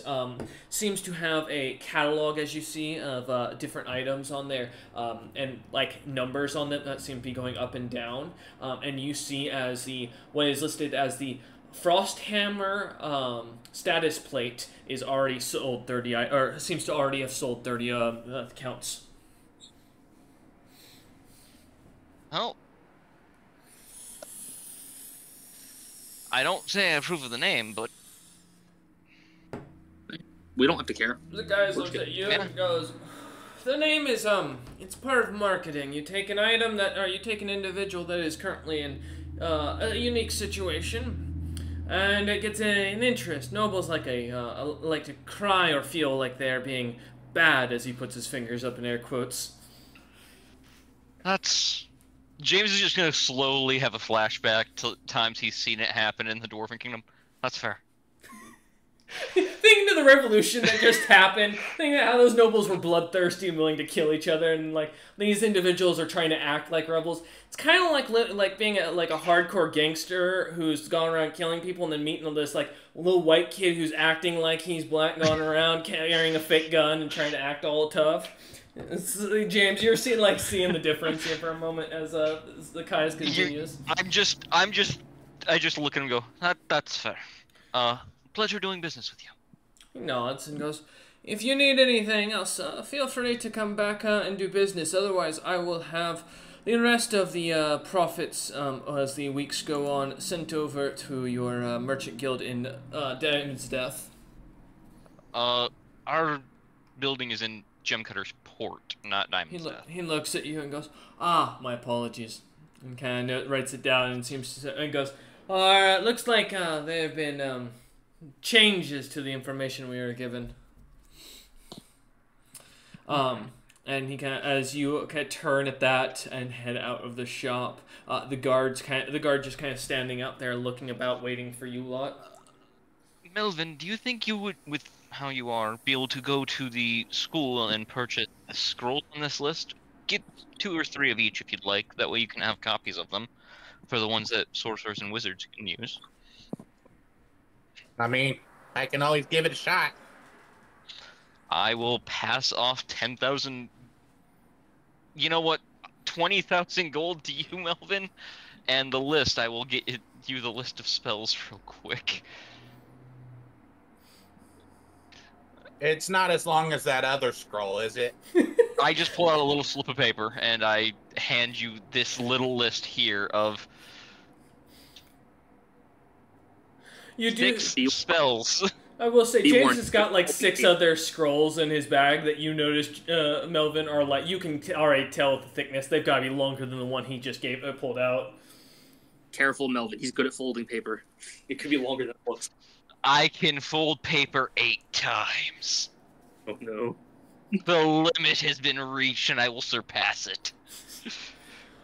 But as he hands you the small list of scrolls, as you look it over, Melvin, you hear in your head the voice again return. Interesting. So he's going for a whole red wedding plan. You can also, if you think of any spells or see any that you might like, use the money to pick yourself up a spell scroll just for yourself. Oh, I see. He said the line. He said the line. Did you hear in your head again, Melvin? I'm glad Several's in his TV show phase. He said the thing! And remember, always go with I can't even fucking say it with a straight face. I was gonna say go with an Ironheart, but goddamn, character's shattered. As James tries to give you the line, like the company line, Melvin, it comes out so cheesy as James's smile is almost creepy looking as he looks at you. His eye slightly twitches as he says this. It's like a McDonald's employee that wants to kill you, and it has to be nice. As you look at him. I just do that like, right. Go quickly before he's... Go. The guard can go with him. I guess we'll head to, after dropping us off at the guard area, we'll get someone else to take us back to the ship. Guard looks at you and looks at Melvin, shrugs, and starts walking with Melvin towards the academy. As we'll head to the guard area and Yep. avoid nobility. We'll come back to James and Cinder in a moment. Melvin, as you walk through the roads with the guard, he just kind of quietly guides you through the very silent streets. A couple of dragonkin seem to pass by and eye you up, but don't seem to say anything. As you get closer and closer towards the center mountain, you see the lower castle walls of the central mountain keep itself, towering far beyond even the outer walls that you've seen the other two. This castle is massive and seems to be chunked into the tower or into the mountain at different parts. As you look at it, a guard standing at the front that look all to be in very powerful and ornate magical armor, clear enchants causing the armor to glow and give off a almost overwhelming aura from them as they stand nearby. The guard himself kind of guides you up to the doors and goes, "All right, I assume your nobility," as he kind of leans down towards you. Yeah. All right, good, because they execute any non-nobles that go in here. Oh, wait, noble? Yeah. I misheard you. Well, what? Please tell me your boss, employer did not send me with a non-noble, expecting me to guide them into the academy for only dragon nobles. Well, I don't think anybody told us that fact. Kind of sighs and goes, And then I look down at, like, my commoner's clothing. "Can you bluff?" I can try.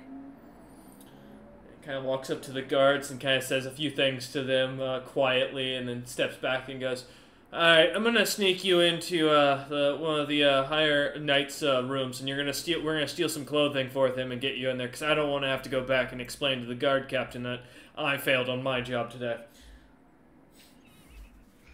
Well, we get through this safely, and I'm sure James will pay you an extra tip. If we get through this safely, I keep my head, and so do you. As he kind of stands Bonus back up. too. He stands back up and guides you into the castle keep as the doors slowly creak open. The keep is, for the first entry hall, is just a long hall where you see what looks to be thick iron bars on either side. What look to be clear signs of small ballista pointed at basically through these bars on either side, and above about 10 feet or so forward, you can see little latches in the ceiling, allowing for what you'd guess someone to probably drop rocks or something else through. As you go further in, you find the guard kind of takes you down a couple winding hallways off to up some stairs.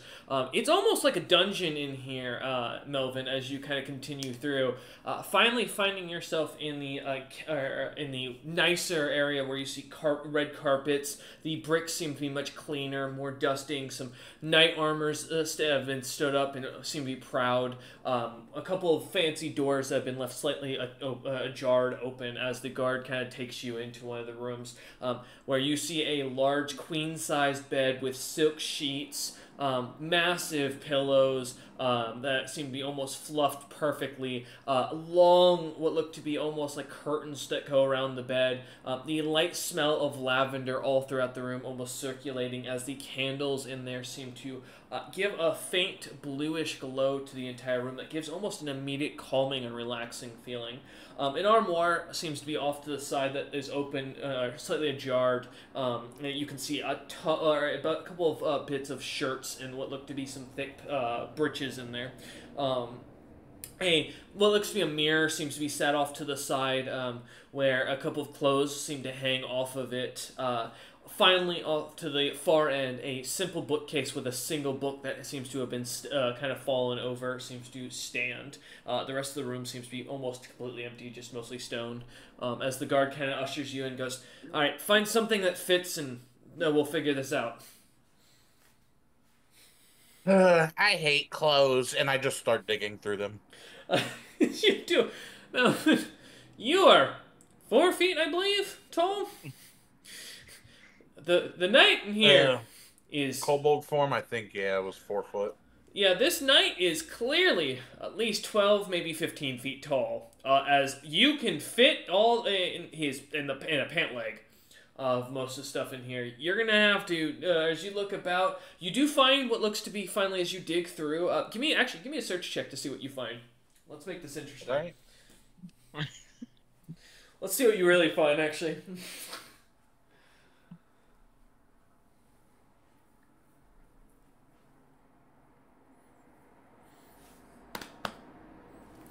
13. Okay. As you start digging through the armoire, you find a little, what looks to be almost a leather-bound book that looks to be kind of shoved behind some clothes and some very fancy shoes. You also, as you dig through, do find what looks to be what you'd gather it looks to be a squire's outfit, as it's seems to be a little bit more rough looking and a bit more well worn, and simple in color, but it's your size as you manage to dig out a couple of shirts that are, the pits are stained, but and the breeches are definitely well worn, but it'll work as you kind of grab the stuff together. Are you going to also take the book?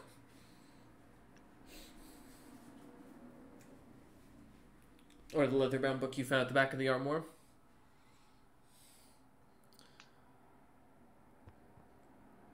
Give him a minute. Melvin's thinking.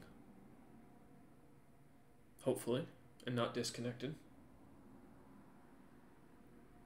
Oh no. Melvin's typing. We will be right back after this quick commercial break. And we are back from our commercial break.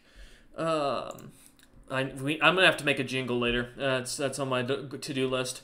Yeah, as he looks down, or as you kind of dig through the clothing, you do find at the back of a pile of the clothes in there, Melvin, a leather-bound journal that seems to be kind of shoved behind some clothes, specifically trying to be hidden away. But as you're kind of digging through, you also find what look to be some squire clothing that looks to have its pits kind of almost a little bit stained. The breeches seem to be very well worn, but it's the right size for you as you kind of look through it. They're not pretty clothing, but at least you think you're pretty sure you could pass for a squire if you wear it.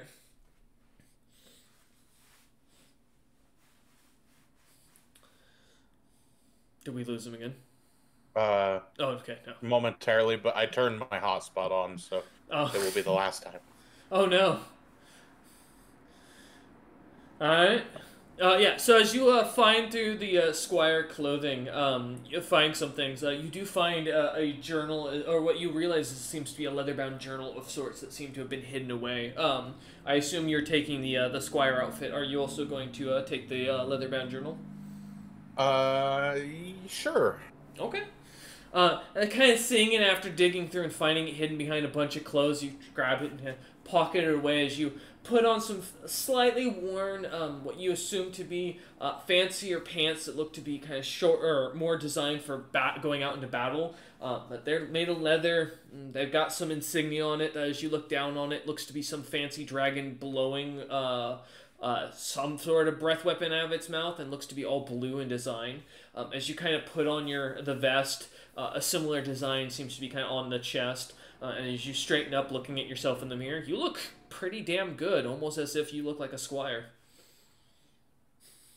Not too shabby if I don't say so myself. As you say this, the guard kind of looks in and goes, "Oh, that'll work. Sure, you look like a young noble kid. What's your name, sir?" Melvin? Alright, Lord Inn.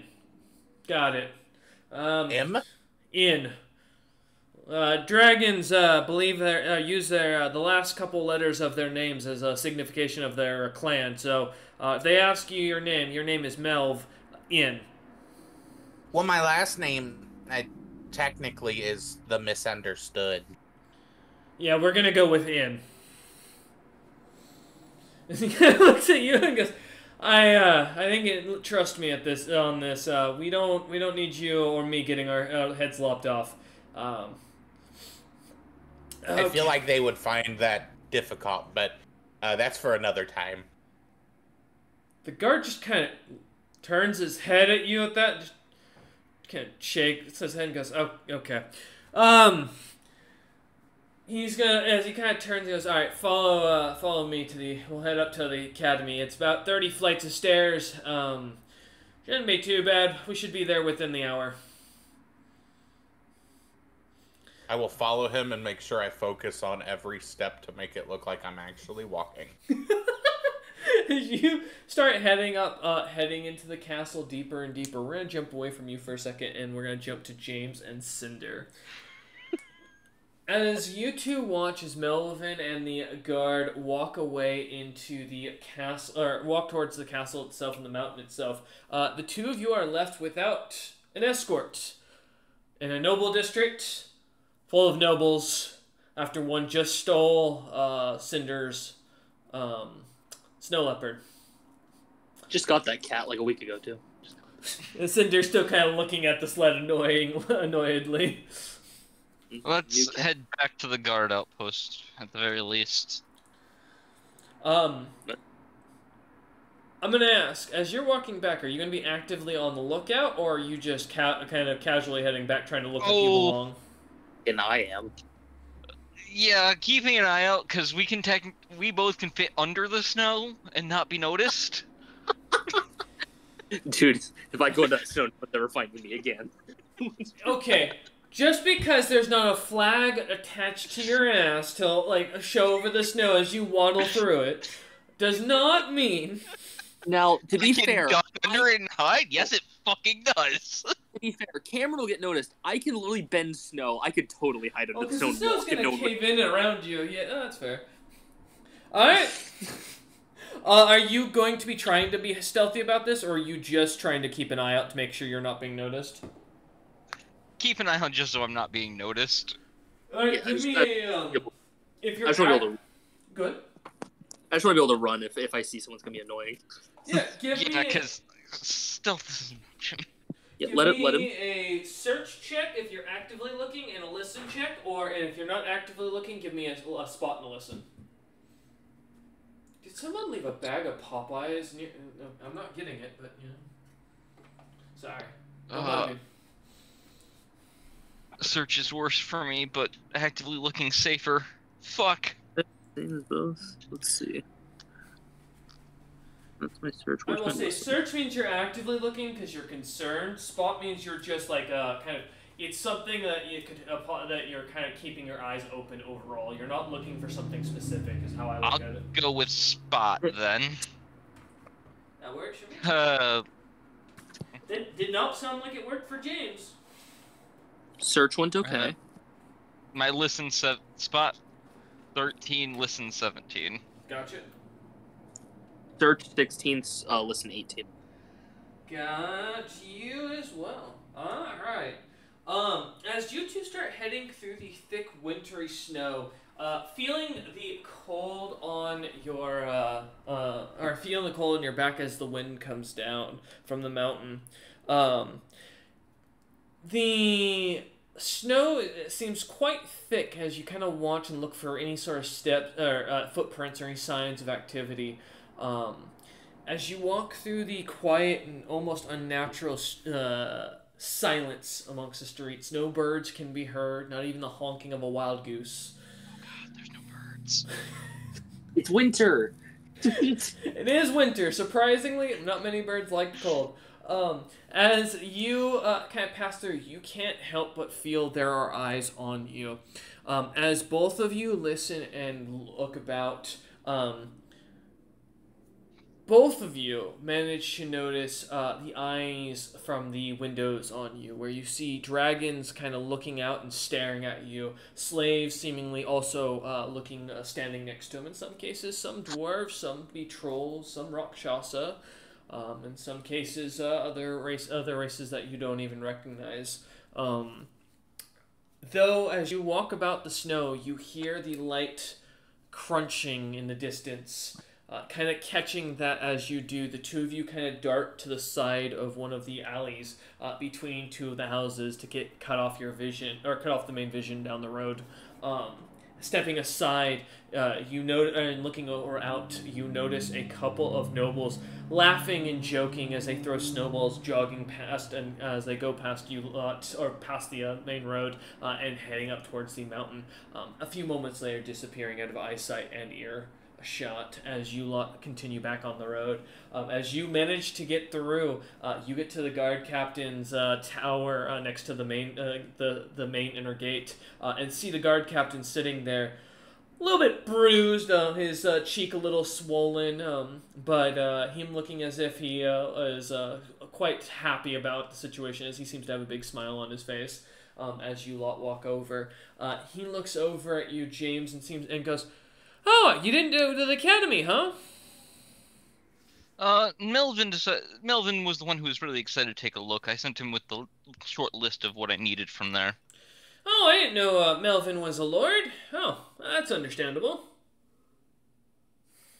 Slow blink. Well, I mean, I wouldn't given be surprised, honestly. that wouldn't surprise me either at this point. No, he goes, "Oh, you lot are welcome through the gate. I've got, the guards are keeping most of the nobles to the upper district, so, looks like slaves are only being taken by the academy this time around. That, and there's been a hunt for, there's a creature that got out, which I was gonna ask, since you're here, did you happen to see a tiny beholder flying about?" James just thinks for a moment. No, I didn't. I thought there really weren't beholders anymore after the... That's a really rare thing to have. Some of the nobles like to keep them as pets. One of them got out. His name's Lord Fluffy Pants.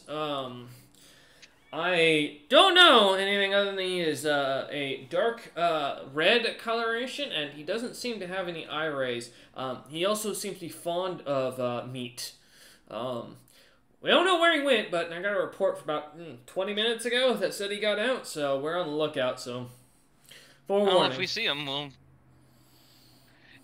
him, we'll try to call for help first and not hurt Lord Fluffy. Fluffy Pants. Mm-hmm. Yep. That's With Odd your name luck- for a beholder. With your luck, nephew, what are the odds it's at the ship? James just slowly turns to you. The guard captain I have a- laughs at that and goes, "With your luck, Merchant James, you're probably going to end up finding out it's Melvin." As he kind of guides you through the gateway. He couldn't be a beholder. He seems That'd to be chuckle absurd. at that. Yeah, I Cinder's give a lighthearted chuckle too. I'm gonna. And once we are out of earshot of all guards walking away with Cinder, I'm gonna whisper into out of earshot of all the guards. I'm gonna whisper into Cinder's ear. Melvin is a beholder. no, he's not. As you walk past, the guard captain kind of follows along and goes, "Hi, Merchant James, I'm gonna guide you lot to your ship if you don't mind. I feel like, given that the dwarven squad's going out and about, I don't want them messing with you. I heard about the bad business in Ja Terrasias' lands before I left Diamond's death, so I don't know, I give you a bit of an escort, plus I'm on my break anyways." Does this beholder know any magic? What's up? Yeah, the missing pet. What'd you say? Cinder's asking the guard that's walking with us if this beholder knows any magic. Oh, he looks at you and goes, yes, actually, quite a good bit. From my understanding, he's being used as an arcane focus for research. Gonna blink. Would he know disguise spells? What's up? Hey, the guard captain kind of looks over at you again, kind of like wiping the snow off his head. Would he know any disguise spells, by any chance? Oh, no, that's not likely. I don't think beholders can use any disguise spells. I mean, I don't know much about the creatures. All I know is some of the draconic nobles around here, they've stated that they can use them as focuses for higher-end magic. Apparently, he's got a crystal stuffed up somewhere. But I will tell you, I did learn something interesting. Do you know that beholders don't have a hole to crap out of? It comes out, that's what that drool is. Didn't learn something new. That's interesting. One step I do have to make is I have to pick up cold weather clothes for my crew before we leave town. Oh, yeah, you know, the thing is, let me take you by the guild, as we, we'll keep our eye out, and as he kind of starts pointing you over towards the adventuring guild. What? I What? follow his instructions and I'll buy him a drink once we're there too. Okay, what's up? What can I roll for how weird it is for even on break for a guard captain to start following people around? Well, in this city, are you talking about just for this city or in general? I guess both separately, because I'll compare. Well, city-wise, that'd be a knowledge local. I would say an intelligence check in this sense, because there's not a natural knowledge for it, or if you have profession soldier, or mercenary, I'd take that. I will say I'd like to sense motive my friend the guard captain. Feel free. 23, yeah, did you pick up what I'm picking up? 23 intelligence. 23. My bad. Okay. Yeah. For the intelligent, or for the 23, 23 in the local or 23 in the intelligence? 23 intelligence. Okay, intelligence, okay. That 20 cents motive for a 27. Okay.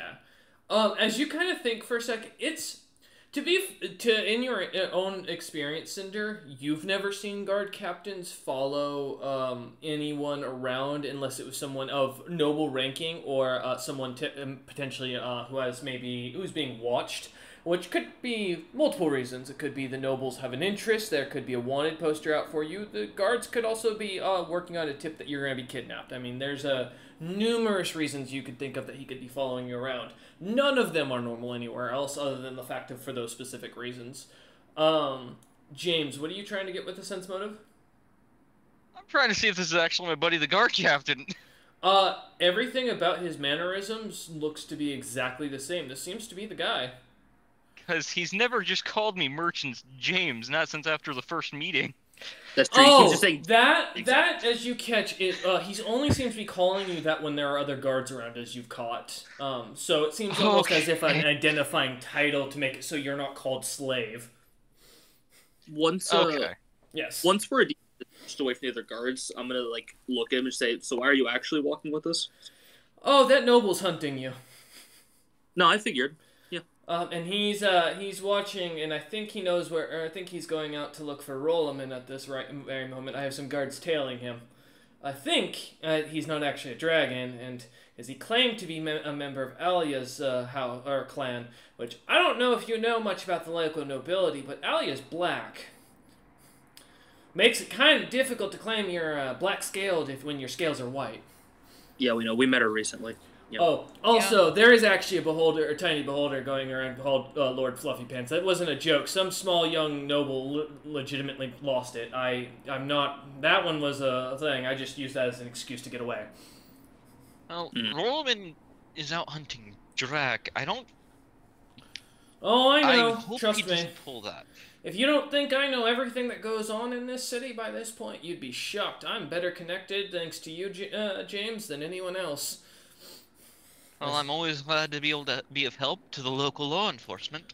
He looks at you and goes. I give him a sly smile. You see him pat his gold coin or his gold pouch and go, yeah. And I'd recommend you might want to start giving a continual payment while you're in town, because this is not cheap to keep you alive.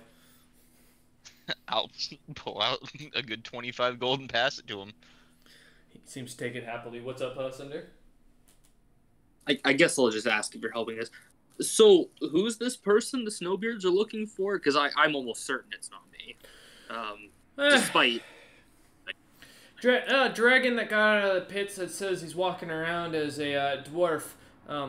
Cousin of Yaki's got captured at some point, was put in the pits, from my understanding, by some locals. Driven mad, and he's actually pretty powerful. Last thing I understood from him is that he managed to escape through some dark ritual. We don't know what else happened to him. You're telling me, at the same time I'm here, and happen to be a dwarf with horns, a dragon escapes, and takes the form of a snowbeard with horns, and is running around. I wouldn't say Snowbeard. I'd say that the the dragons here are kind of racist in the fact that they don't see the clear scales on his skin to identify him as not a Snowbeard. But you know, I just want. It's not just the guards here. The Snowbeard man came with an exact description of me, looking for someone else. That's also something I don't know, as he kind of leans forward. There's also something strange. Your friend Melvin was actually requested at the academy.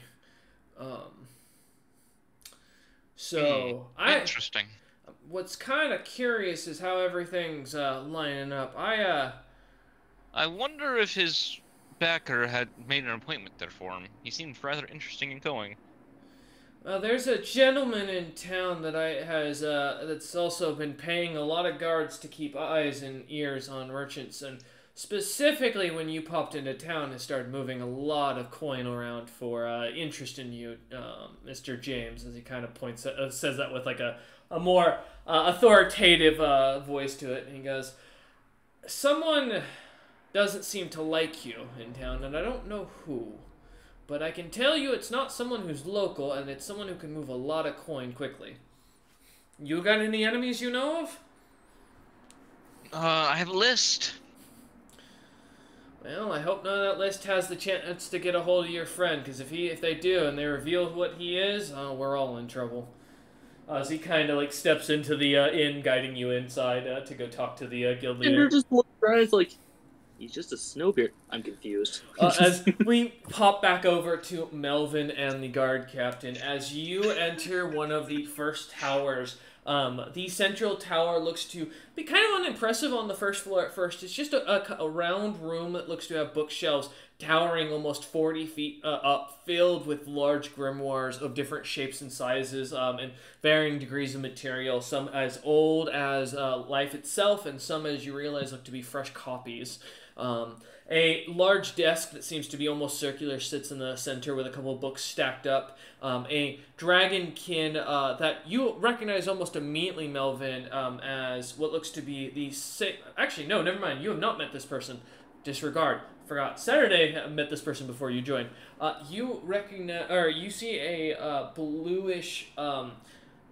Colored kobold, their scales kind of brightly sparkling in the little dim torchlights off to the side that seem to almost unnaturally glow and cause the entire room to brighten up as you enter.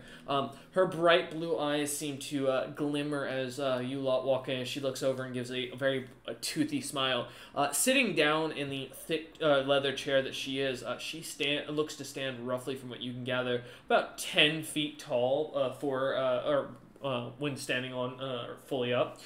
She seems to look over at you and kind of smile, her teeth showing what looks to be a little bit of reddish coloration to him for a moment. She seems to notice something for a moment and then goes close her mouth and seems to wipe at something. The guard kind of stops at the entrance and goes, "Announcing Lord Melv Inn of the Inn clan. He is here to purchase some of the materials from the academy. Simple scrolls from my understanding. I will stand outside and act as only a mediator if needed. I do apologize for interrupting the great house of Aussie," as he kind of like then bows, stands up again, clicks his heels and turns and walks out, leaving you, Melvin, awkwardly kind of standing in silence with the receptionist kind of just staring there, sitting there looking at you. Greetings, greetings. No need to clap. She kind of looks at you and goes, the House of Inn, I'm not familiar with that, or the Clan of Inn, I'm not familiar with that. Are you... You must be new. You must be one of the new nobles that were getting training over in the Gloomlands. Oh, it's a great time to see someone of your capabilities. I didn't know that any of you had returned. I mean, you must have already managed to kill one of the Gloom Masters. She kind of like scurries about her papers, looking about them and like trying to move her books out of the way, and goes, "I'm sorry. What can I do to help someone of your rank? I imagine you're here to attend the academy." Well, as the guard just announced before he stepped back outside, I'm just here to buy some scrolls and stuff. Oh, for your mission. Before I get back out on my way. I understand. Of course. I do apologize. As she kind of like fluffs her like her clothes back down a little bit and like sits up a bit more and goes, what requests do the elites of the Gloomfront have? And what how does go the front? If you don't mind my asking. I know you aren't probably allowed to talk about it, but please, my brother's over there. I'd love to hear how everything proceeds. Well, as you know, it's pretty confidential, but you'll be glad to know it's going all right. Give me a second. She looks at you for a second. Give me a bluff check.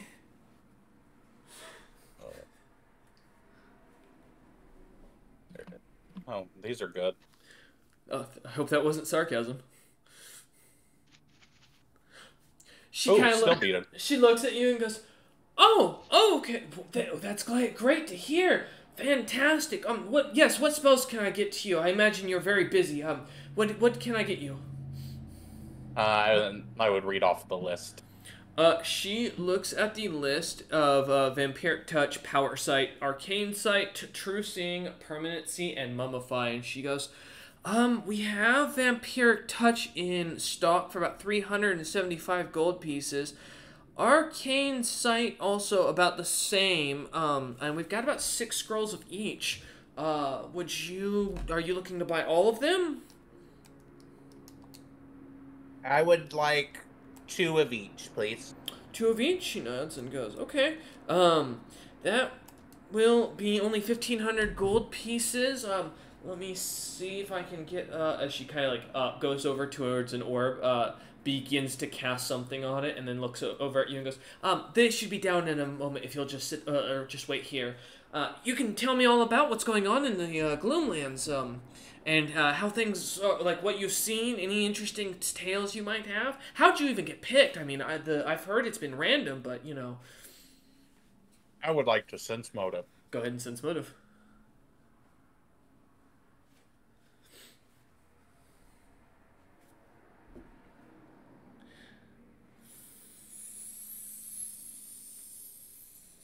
Oh, damn it. And what are you trying to gather? If my items that I wanted are actually coming and it's not her calling for people to come. Oh, she seems clearly blustered and interested in like your story. Like she seems fully bought into it. As you kind of take a minute, and as she looks at you, you can hear the sounds of someone above, lightly moving about. You're not 100% sure, but you're pretty sure if they wanted to attack you and like would have called the guards, you wouldn't be still waiting here. There should be enough wizard power up above you to take you down in a second. Also, you feel that Zebra would give you a warning if there was something dangerous coming. Fair. Yeah, I was just kind of at the right place at the right time. She nods and goes, I've heard that was the case. We had another one of the Aussie members get sent over there. Aussie's been furious about it because he's gone missing. He's offering a kingdom, basically, for whoever finds you, kid. But... I mean, it's ridiculous. Oh, and she looks over at a crystal bowl that kind of starts to glow or flash, and she goes, "Oh, sorry. Here, 1 second. Let me And she kind of puts her hand into it. It seems to go in, and as it pulls out through this almost little mini portal, she watches. She pulls out 4 scrolls and sets them in front of you, and goes, "Oh well, shoot. I didn't think they'd find it that fast. We'll talk some other time, I imagine. Are you staying in town, or are you here for the big Academy's convention to show off their experiments and show the new magics they've learned?" Yeah, I was coming through for business, learn some of the new magics and such, and then I gotta be on my way. Well, if got a lot to learn still. If you'd like, why don't you come on upstairs here? I can introduce you to some of the Dragon Lords. They'd love to meet someone who's been put on the front. I think our spy master's even here. She should have your latest orders upstairs, actually. In fact, you want me to go get her? No, that's okay. I'll just take these and I put the payment down. I actually have some business to attend to. She kind of looks at you and then, like, seemingly, like, it dawns on her. She nods and she goes, "Oh, she doesn't know you're here. Oh, I won't say anything. I got you." I appreciate that, and I'll slide 50 more gold over. She takes it. She smiles at that and goes, "Oh," she slides it back over to you and goes, No, thank you for letting me know about my brother. I really appreciate that. Good luck fighting the good fight, and you were never here." Best of wishes to your family.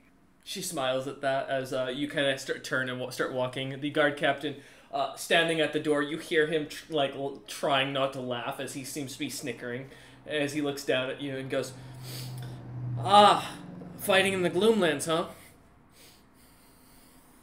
I definitely don't think her brother's alive.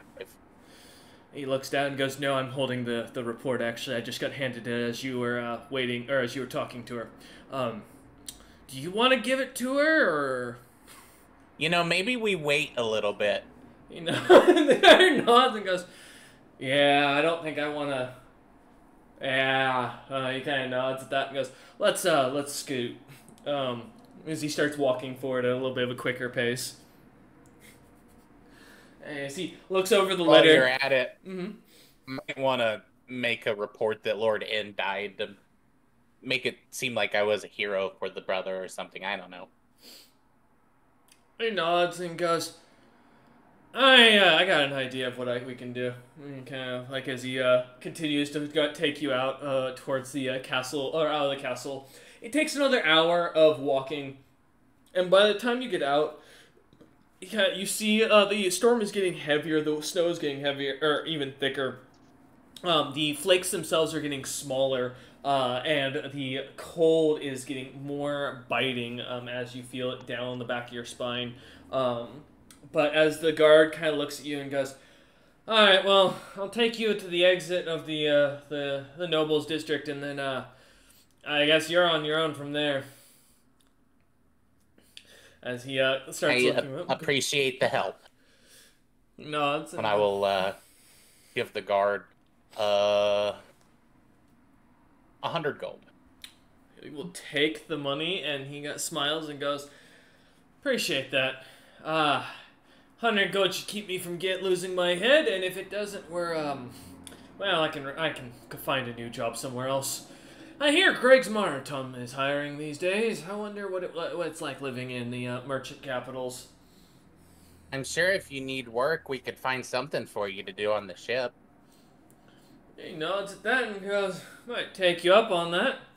Always wanted to be an ambassador, and given your dwarven kin, it might be a good idea if you lot have a guard who knows what he's talking about." Yeah, we'll get with James. I'm sure he can find something for you to do. Guards are always helpful, obviously. He nods at that and kind of smiles as he starts leading you through the streets. As he does, he kind of points to a couple of areas not to completely avoid overall. As he points down one of the darker roads that seems to have all of the snow completely cleared off. He mentions that is the area of a family of or a clan of dragons that are known for their hellfire, basically.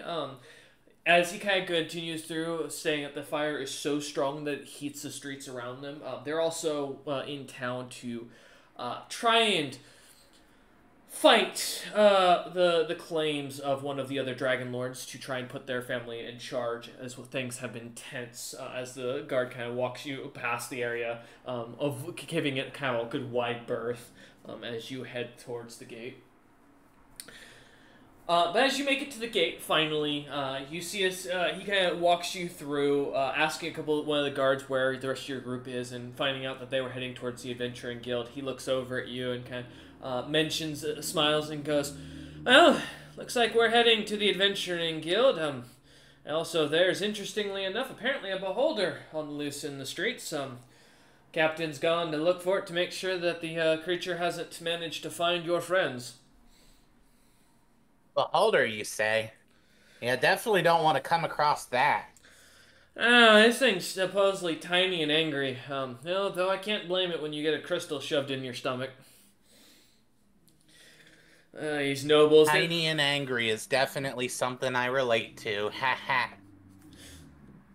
Guard just kind of looks at you and shrugs and goes, "Yeah, these, creatures aren't, in my opinion, are kind of nasty little bastards, but make good for arcane experiments. They seem to be very responsive.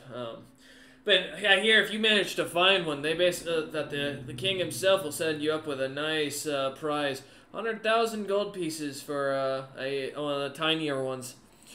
I tell you, if I can find one, that'll be it. I'll just grab it with one of my nets. Got one," as he pulls out of his pack as he starts walking you down the street. A net that you immediately feel a slight fear from. As Melvin, you feel this is a net that has you as a favored enemy of sorts, or seems to be better against your type of creature. As he pulls this thing out and you see the enchanted net and feel a natural fear to it, as if it's naturally got almost an aura to it. He kind of looks at you and goes, "If I bought this puppy special and plan to throw it at the first thing I catch, it said I could pin down even Sarazeki himself, I hear. And the whole goal is once you do, you wrap it up with them, you smack the beholder on a couple walls, and then you take him to the king himself, and boom, you got yourself a mint." As he kind of mimics doing so with his net.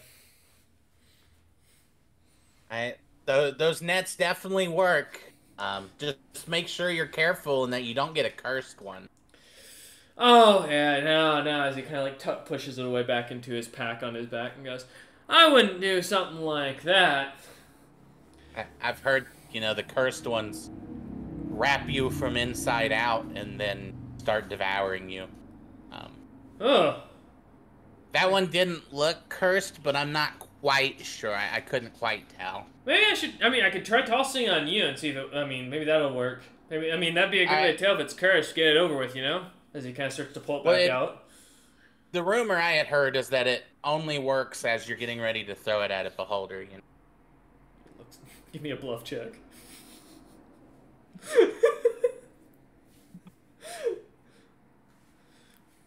Oh no, the Elkin is here. Oh no! Oh God.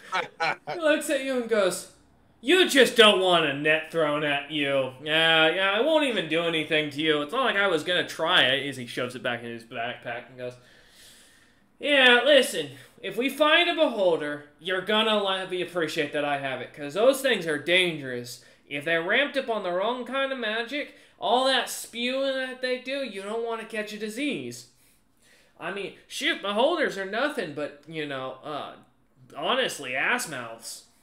I mean, that's all that nasty stuff that comes out, like the drool, into disgusting creatures. Unsanitary as all hell. I tell you, I don't get why." Twitching. He continues and goes, "I don't know why nobles would," as he's about to say something else, as you walk up to the guild and opens the door, you see James, Cinder, and what looks to be a large Drakekin kind of sitting down to having a drink, joking and laughing, as Hago kind of looks up from all of you, or looks up from at the people entering and goes, and waves and goes, Oh, God. All right. Is that James? I think your friend's finally shown. Is that the kobold you were talking about? Because I sure as hell don't recognize him." Yes, Melvin. It kind of stands up, and Hago, as he stands, he is about 12 feet tall and seems to be a large Drakekin, whose knuckles actually manage to reach the ground as they drag across. You notice his hands are almost like about, I'd say, 2 feet wide, and seem to, up to the forearm, seem to be almost just as thick. And it just almost unnaturally, so he has like Popeye forearms. As he steps, walking over towards you lot, kind of dragging his arms forward and pulling himself a little bit. As he walks over to you, Melvin, smiling at you, he looks up at the guard and goes, and Hago looks down at you, Melvin, and goes, "You should probably get rid of the guard. He's one of the ones that's really against outsiders. Any monster races, he's not a big fan of. I hear you got some ogres." So I in your have learned. Oh, he nods at that. The guard kind of looks down at you and kind of looks back over at Hago and kind of looks as if he senses something, and kind of looks at you, Melvin, and goes, maybe I should take my employment somewhere else. You did tip me pretty well. Why don't you consider my offer, Melvin, and you know where to find me while I get myself set up in town." As the guard will do. Were you looking for work? The guard kind of looks at you, goes, "We'll talk later. I'm gonna have go take care of some stuff." As he kind of steps back a few steps, as Hago seems to be glaring at him. James just has the merchant smile on. The guard heads out the door and walks away as Hago kind of brings. The merchant smile immediately gone once he leaves. Yeah. Just as Hago kind of brings you Melvin back over to the table with it and sits with the rest of the group and sits down. The rest of the inn seems quite plain. A couple of trophies on the walls of what look to be unique creatures, some unique landerkin. A drac that seems to be mounted that looks to be almost twice the size of a normal one. A young dragonkin lady looks to be working behind the bar off at the other end of the inn, and off to the right, it looks to be just a simple board of wood that has a couple of quests posted up that you can see. Some of them have been torn down from their corners. The rest of the building looks to be honestly quite plain for the rest of the city that you've seen so far, Melvin, and seeing inside the castle. Just an average wooden building overall. You all right, Melvin? Yeah. I'll give him the 2 scrolls. This was all of them that they had. They didn't have all of them that you wanted, unfortunately. A few of them I'll have to get from druids and other places anyways, but these will at least allow me to finish some of the item. Druids? What? Cinder seems to look up again from now from his drink that he was looking at and staring off into. I'll show Cinder the one spell that I need from druids, which is the power sight spell. It's a level 1 spell. From Let me make sure. Oh yeah, I can cast this. that Then would you mind assisting me in finishing off an item once we're back on the ship? I mean, you want me to do it, or you just want me to make you a scroll? Either works. Alright, yeah, sure. Easy enough. Several clam in. Yeah. Also, just to confirm, Rad, are you actually here, or are you just listening? I assume just listening, since you've been vibing on mute. So. I'm here. Okay. But I joined late, so No, you're good. no expectations. No, you're good. Yeah. Yeah, as you lot kind of sit around the table, you hear as the doors kind of kick open once more, and as you see an Elkin kind of walk in, the Elkin walk in, you recognize Rad as he comes walking in. Hago just kind of looks up and goes, I closed those doors. I do a bunch of sign language that this man does not understand. Rad is mute. As James will get up and walk over, shutting the doors. No, I mean, I locked the... you know what? At this point, I'm not even going to question things anymore. I had a small Rakshasa come through here earlier asking about people who broke the laws, and then got excited as I mentioned some guild in the back streets that he's now going after. To note, it wasn't here he met me. He met me in my bedroom. Ah, little scarf. If that's what you want to call it. I mean, he did have a small scarf on him. No, that's his name. No, that is his name. Looks at you because I don't think you can name creatures property anymore. That's kind of illegal. No, that's the name he gives people. That's his legal name. That's young merchant James. That's a horrible thing to do. I didn't name him. He named himself. He's telling the truth. He just kind of looks about and kind of shrugs. The owl nods. He shrugs and goes, all right.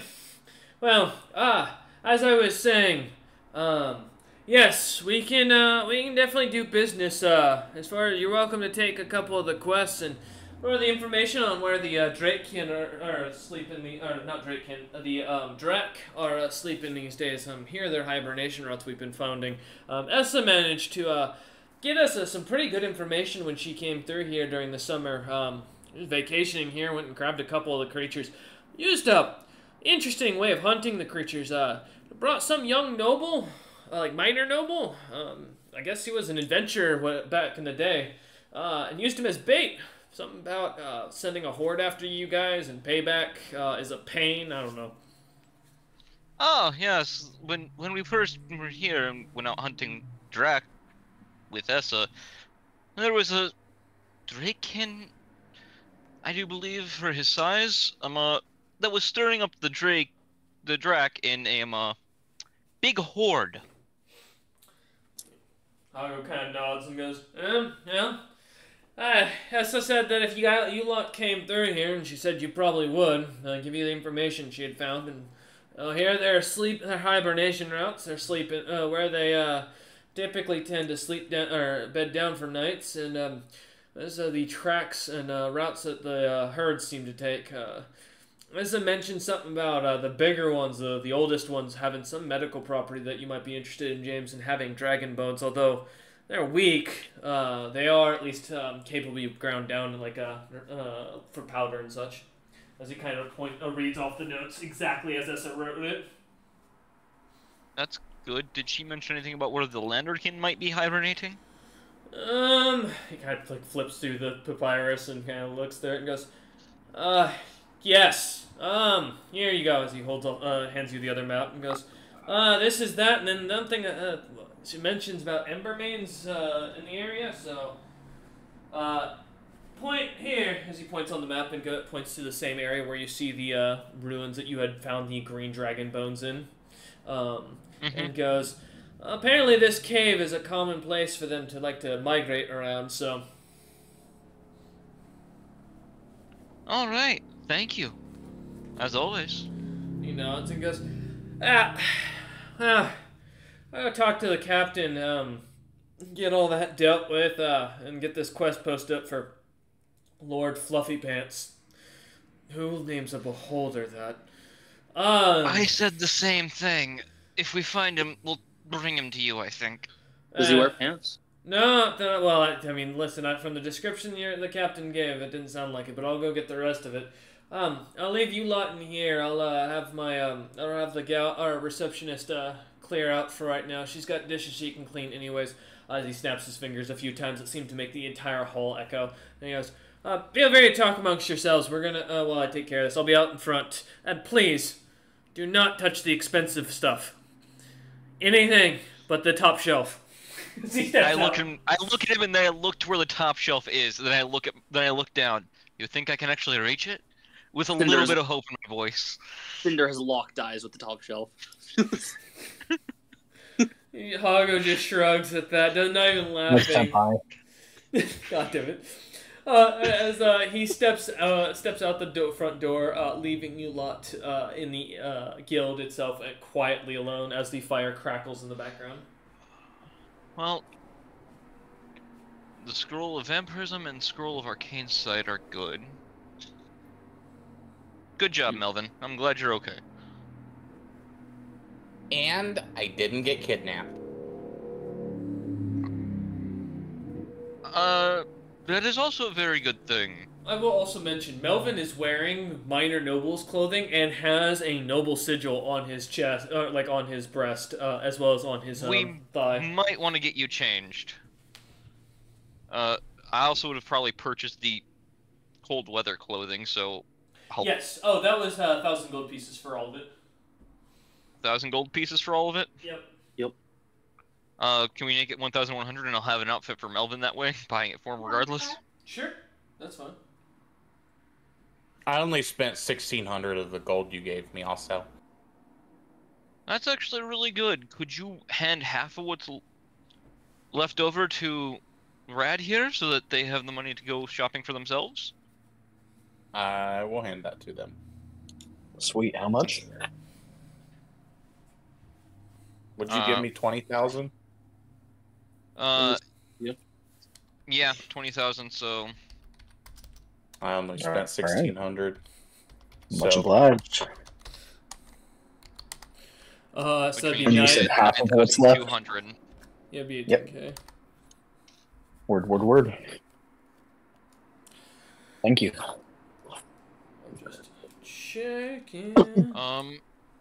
I will slide over the note of where to pick up the alchemist supplies, the Masterwork Alchemist Kit, which would be at the apothecary in town for... Oh, for me? Yep, so that you could pick that up. Yeah. Cool. I'm gonna alchemy the shit out of this ship. As Rad signs that out at the table. Mm-hmm. By the way, I still barely understand what you're saying, Rad, but I was good gonna for say, can they understand roughly my James sign? is guesstimating based on what you're putting together. I'll use like ooga booga words to You mean miming? translate. Yeah. Well, You mean mime it out? Yeah, like walking. I mean, the player will Yeah.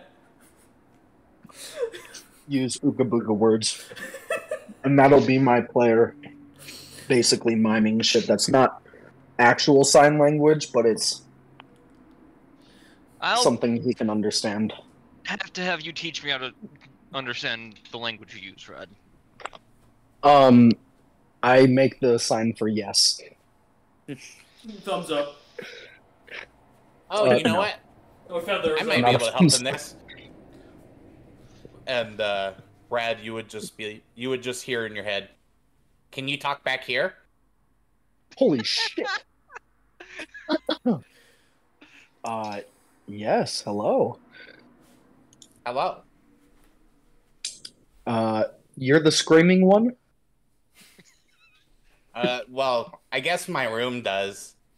It's not me per se. Sounds like you. That's okay. As long as you like it. I mean, I do roar at little creatures sometimes. Mm. As do I. But I am also little, so probably less often. I just look at James, who I guess is staring at us in silence, Mm-hmm. and I go, "Well, I think we solved the communication problem." That's great for you. I'll still have to figure out how to communicate with him. As James just kind of looks between the two of you, trying to kind of, like figure out what you're doing or how you're communicating. It's like watching Wimbledon. My head's going back and forth. Just staring at Melvin, who stares over at Rad for a second, and then looks over at you and says that. But as you find yourselves in standing in here, you hear the back of the inn or the guild, door pop open as the bell back there rings, and in walks what looks to be a black-haired, brown-eyed, black-skinned snowbeard. Who seems to kind of walk in awkwardly as his knees don't bend and his elbows don't seem to bend. His arms kind of walk almost like a robot onto his sides, and his knees seem to his legs seem to kind of waddle off as he walks forward. The snowbeard kind of, as it walks in, goes, "My name," in common by the way, and goes, "is," and it pauses, "Fluffmeister. Oh no. I am not a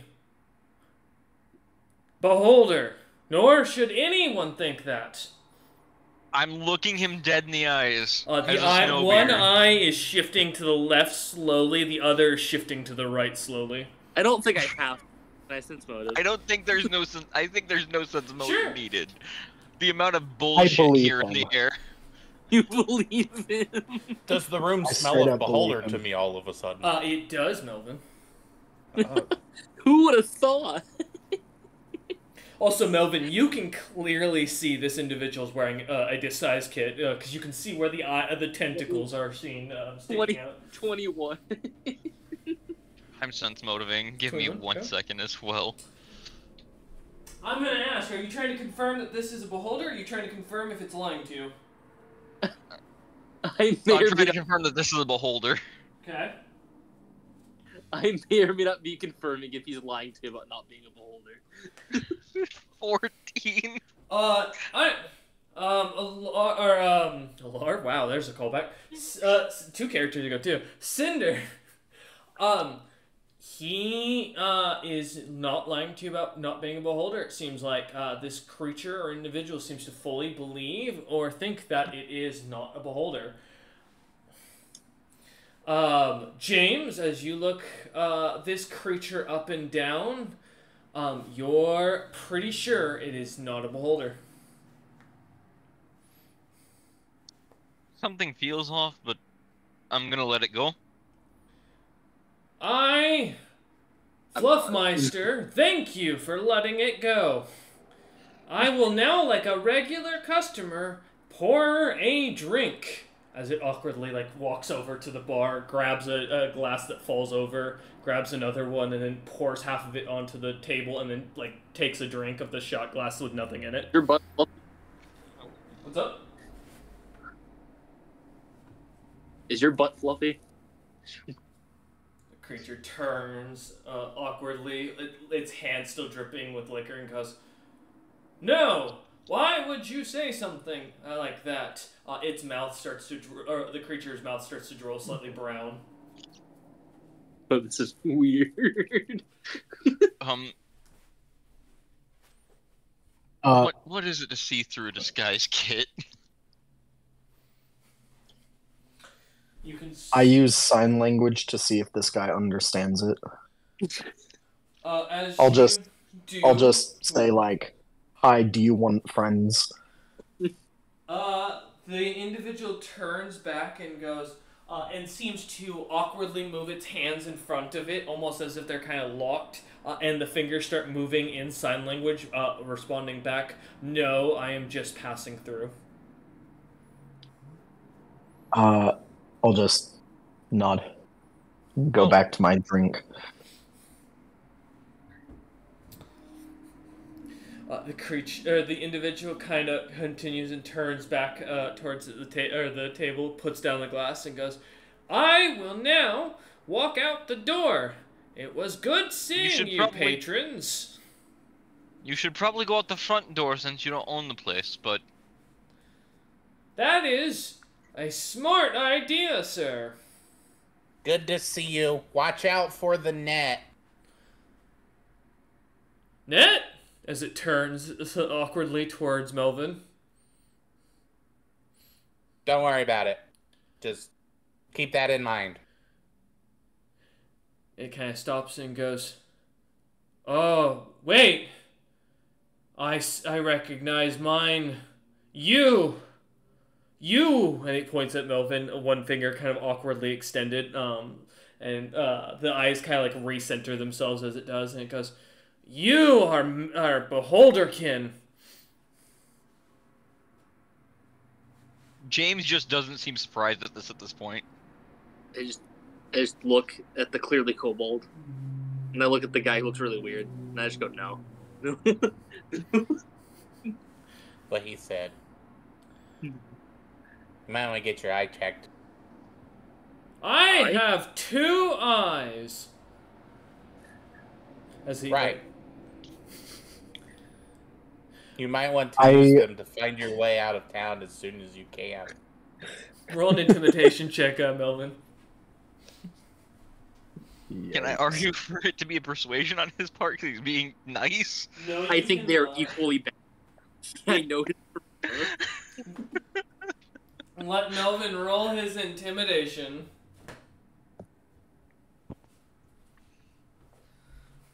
$19. Holy shit! You see the creature kind of takes a step back and goes, "Understood. You are the clear pale eye." As it turns around and starts stepping back towards the back door, and it's kind of grabbing hold of the doorknob awkwardly and pulling it open and leaving as it walks out down the street. I just turned Now, back I'd like to the make group. a point that What that's the also the fuck was direction that guy that... talking about? I also like to make a point out of character. That was the direction the guild leader went, so...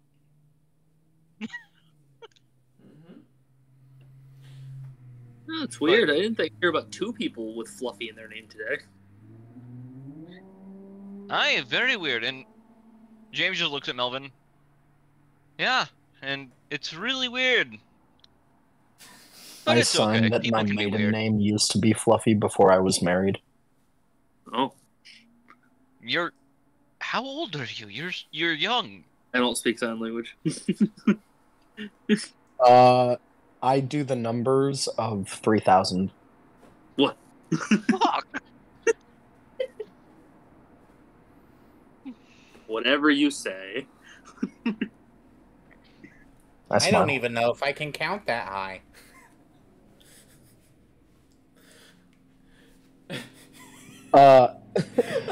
Wow! I ask what's counting. Oh. Oh. You're about 10. Got it? James just turns back with that realization. Alright. Hago kind of knocks on the door as the bell or the door opens up. And by the way, no, Hago went out the front door. I didn't mention that. That's where I said the I know should go. as I specified, went out the back door though. As Hago comes back through the door, he kind of looks at you lot and goes, "So the guard captain tells me that you lot aren't looking for the beholder, at least. That's good news. I haven't seen a little bastard yet, but I know he's gonna be around here somewhere." Are people Well, we Can I supposed to just walk point back? towards the back door? Melvin just points towards the back door. Would you say, Cinder, as well? Are people supposed to just walk out of the back door? As I look at Hago. He looks at you with confusion, shakes his head no, and looks over at James. James, what you're saying? Well, a strange individual walked in the back door and walked out the front door. They spilled liquor all over the bar. Black-skinned snow dwarf with weird eyes. He was drooling. His name was Fluffy something. Yeah. A sign looked like a good friend. A second. He looks up and goes, "No, that sounds normal." Holy shit! As he kind of walks over and just grabs up a cloth and starts wiping off the liquor and just kind of shrugs and looks at the as he walks past.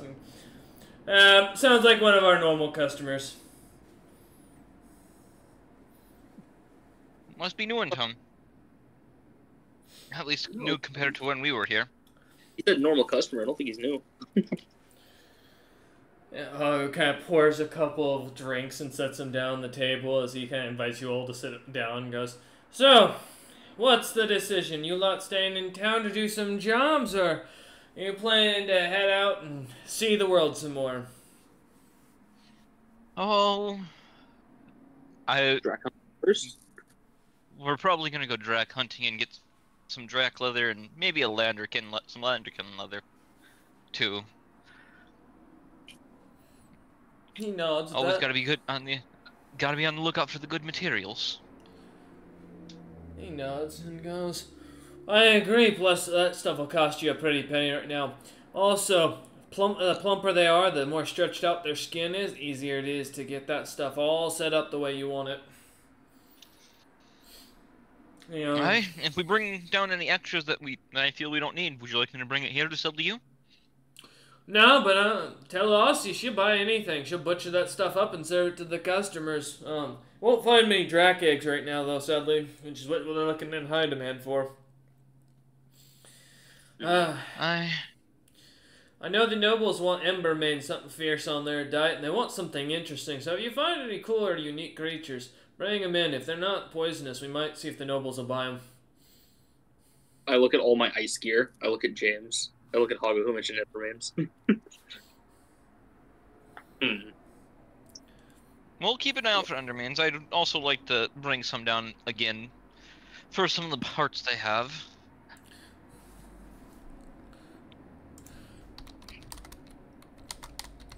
He kind of nods at that and goes, that works for me. You want, there's been some creatures. The Gold City hasn't been seen in a while, so there's been some creatures that have been popping up down south, backing up on its territory that might be interesting to go and see if you can find. I don't know much about it, other than the fact that most of the people aren't going down south these days, taking the roads, so you might want to look into. It's one of the only options we don't have up there. It's a request from the king himself at this point, though I expect him to be leaving here soon for another one of them world gatherings. Yeah, didn't one of his relatives also found a country recently? Probably. I haven't had any news or anything of the that young fella that headed out here. The young boy said he had great dreams about founding a nation, and ended up going for it. Don't know much else after that. I can tell you, the blowout after that little boy left this town, though. Well, Vossi damn near took half the town out because he was so angry for him sneaking out. Or at least that's how the story I heard goes. No, let's hope that the world meeting is peaceful then. War's good for merchants. Algo nods at that from Cinder and goes, also, right now, Uthgar and Vendikas is probably going to be starting a war anytime here. They've been sniffing through our streets left and right looking for dwarves, snowbeards. I do apologize, been hanging around too many nobles. They've been sniffing around looking for snowbeards left and right. My guess is I'm expecting some Movas to get tired of it and think that them and them Loxodon are working together. And I don't really want to be in the middle of that, because I feel one side or the other is going to try and bomb me. He smiles and chuckles at that and goes, "Oh, you're looking for peace?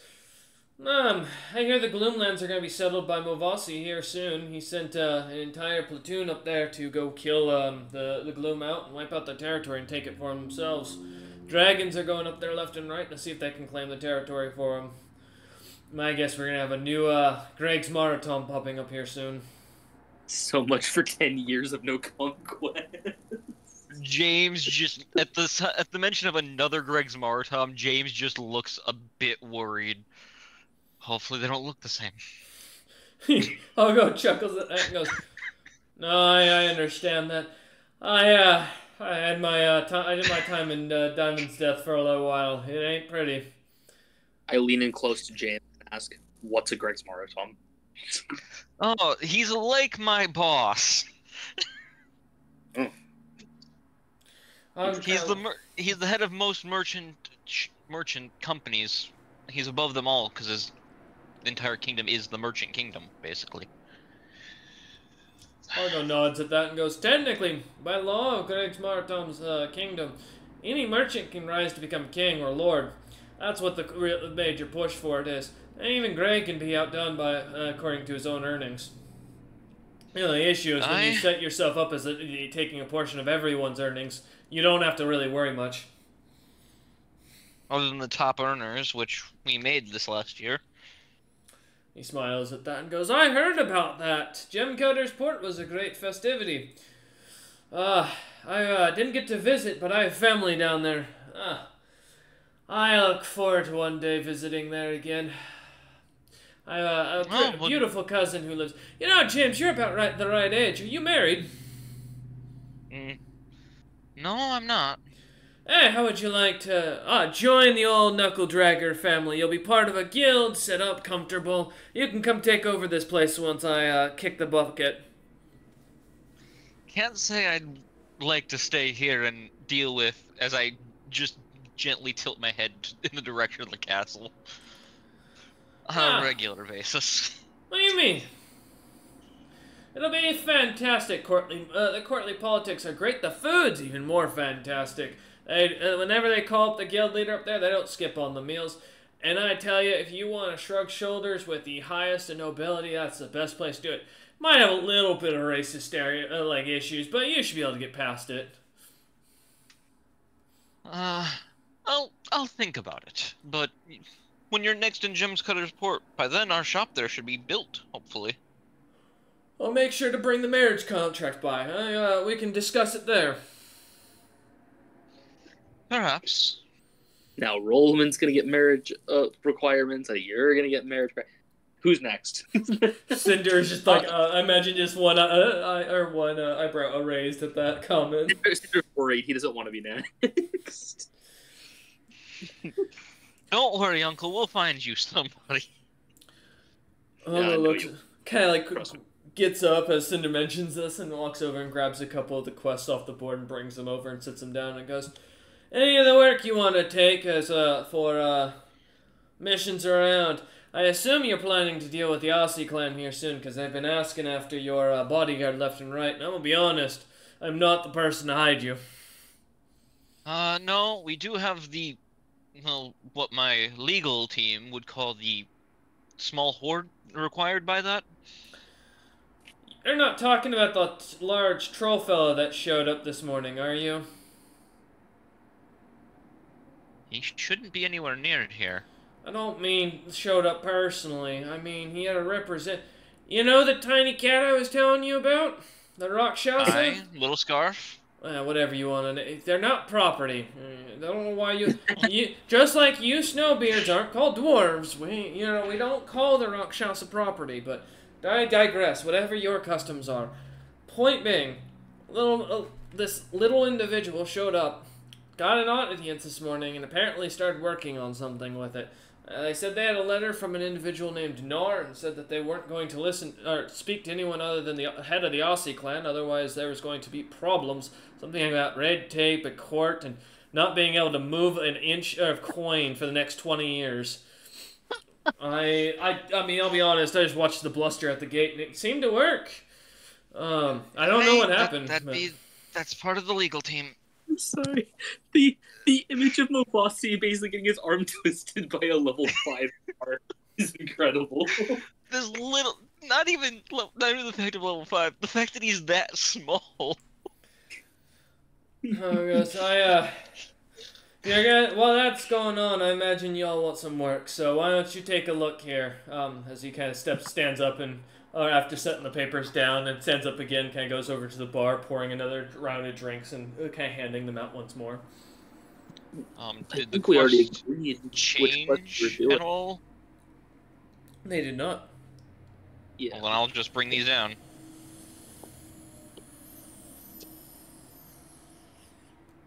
I mean, I think we were decided when the party gets back fully together, we're doing Beast. Yeah. Beast of the Crypts, most likely. The Hawks we are not touching, because No, we're we doing. don't exactly... And if it goes well, we're gonna do Ancient Market. Yeah. Oh, if you want one of the Beast encyclopedias, Essa left something for us here.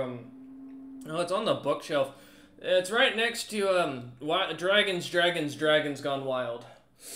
Yeah, let me. As he pulls it off the shelf, he goes, oh, well, I mean, it's almost 40 years old, but it's an original copy from the collective, apparently.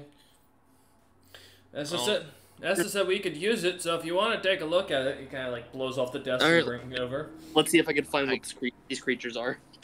Yeah, let's see if we can figure out what the Beast of the Crypts are and the Ancient Market threat. I assume at this point Rad has disappeared.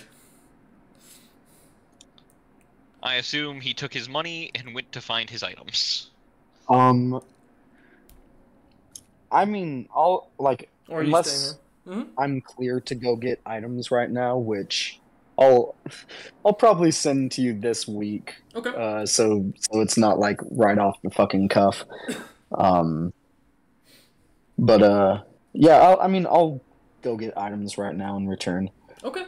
Yeah, as you start, sounds good. As you kind of see the James and Cinder and Melvin starting to look at the encyclopedia and realizing they're gonna be a while. You kind of down your drink, lightly push away your chair, kind of shove it back in quietly, and then not sneakily, but not loudly, as you walk out of the guild and head into the town to go find your shopping items. But yeah, go ahead and send me whatever you're thinking if you want. You would have also been passed a set of cold weather clothing for your size. Yes. So you are, which you can quick. I imagine as soon as you step out the door, kind of put on with the negative 30 degrees and 3 feet of snow, which I think you are thankfully light enough to stand on top of, but also shorter than. Word. So, as you start heading out into the main roads, though, you start kind of keeping an eye out, looking and knowing or having heard the little bit of discussion about dragons looking for slaves. When James and Rolleman and Cinder had entered into the town, or not entered into the town earlier, had been sitting on the ship earlier. Kind of take your caution as you go about. Do you have his character sheet done, by the way? Yes. Can you give me a listen and either a search or spot check? Search will be active, looking for active threats. Spot will be more of like, hey, I have a chance of seeing something, but it could also be just something like children playing in the snow. Sounds good. So, listen and spot or search. Okay. Yep. As you head into the town.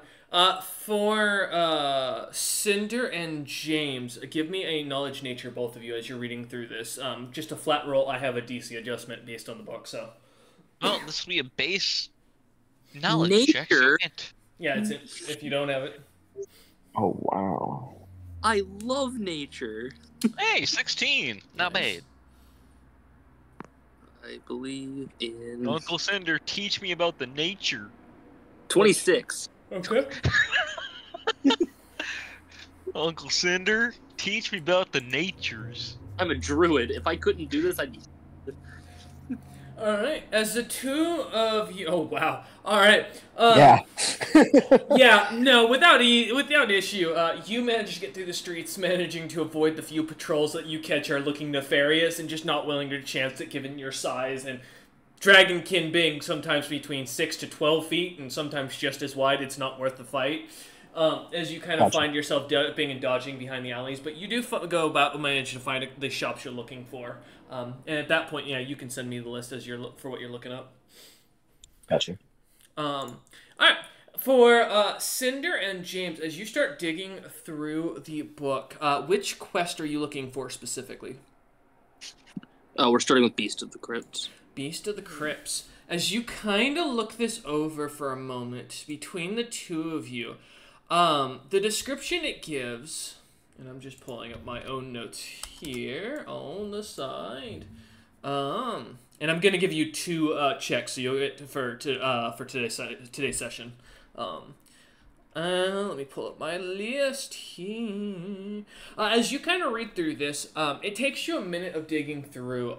You find a few creatures that fit similar, but one of the creatures that catches your attention, James, at first you're in a toss-up between this being a potential Embermane, maybe some other sort of demon or devil-like creature that could have been sent or unleashed in here, or the potential of the rumored and what Essa had talked about once when talking about the Displacer Hog in passing, the potential for other Displacer-like beasts that could probably cause this, maybe a wolf-like creature that may be similar.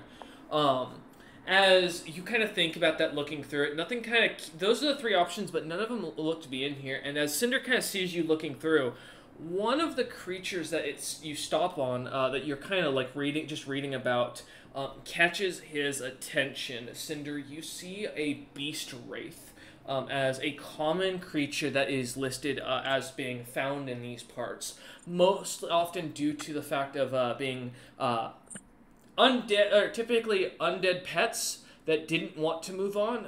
Most often, as you know, are typically caused by owners who passed away having their animals sacrificed with them to die with them, basically, and the animal not having wanted to or not having bonded that close to the individual. It was also the occasion of when druids would end up with hostile creatures that they would try to force into companionship.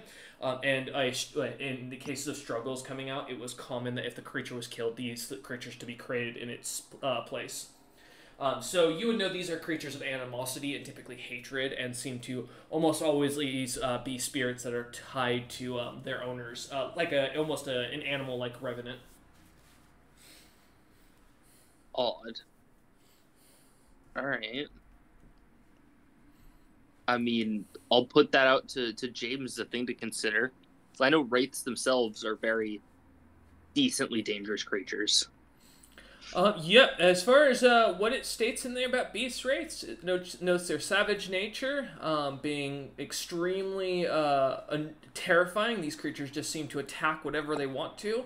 Their terrifying howl that is said to cause you to shrivel in your boots, and the fact that they can create other versions of themselves immediately upon dying, if not killed properly. What is his kill? What does it count as? Killed properly, some believe. Yes, I do need more nitros, actually, funny enough. For the if you want to come by. Word. I just saw it. So as you look at it, the little bit of the listing in the book says there are 2 theories. One is that supposedly these creatures are summoned, and thus you must kill the summoner. Others note that the animosity is towards the creature who caused its death, and as long as you destroy or kill the individual, destroy the remains of the individual or kill them in front of the creature, that will cause them to almost immediately stop and keel over. Huh. Okay. Interesting. There is a... I'm sorry, I did mess up on something there. I want to mention, there is a third option. The last option is just mentioned by using holy magic. However, it is noted that no holy men have been sent on to kill these creatures yet, and have managed to do so that have been noted. So, I do apologize. I forgot about that. Well, wraiths are also usually... Most undead are, at least like wraiths, are weak to sunlight, so... Alright, well, if you have a plan in mind. Somewhat. I don't think these daylight pellets will be useful in that way, but if it still has an animal's mentality, it should spook them. I mean, we could also just kill it.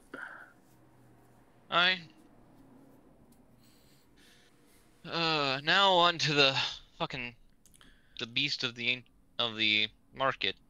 Yeah, the weird snake creature. Yeah. Alright, yeah, both of you give me a, in this case, give me a search check through the book for this one. Might nearly as good at search. I don't think so. No, I'm really not. I mean, Yeah, 17. I'll take a knowledge nature if you think that the snake is the accurate, but that would be based on that you agree that you think that the quest is 100%. I'm not gonna say that it's 100% accurate. I'll do the search. That's a 10. 10? I'll do the nature. Okay. So I rolled a 13, and that's a 12, so 25. With a 10, as you kind of look through, James, there's almost 25 different snake creatures and variations, from legendary to grand snakes to these creatures supposedly called Yuan-Ti princes that are said to rise up from the ground and eat entire dragons. Although you know that it looks to be more of a joke, as it looks to be drawn like as if by a child. As you look through, Even if it's not a joke, if it's that, then that's out of our pay grade. As you kind of look through, there's too many creatures to kind of flip through. As Cinder, you take a second to think. It's snowing. You're almost 100% sure no reptilian creature is living out in this weather naturally, unless it's magical. That first comes to mind.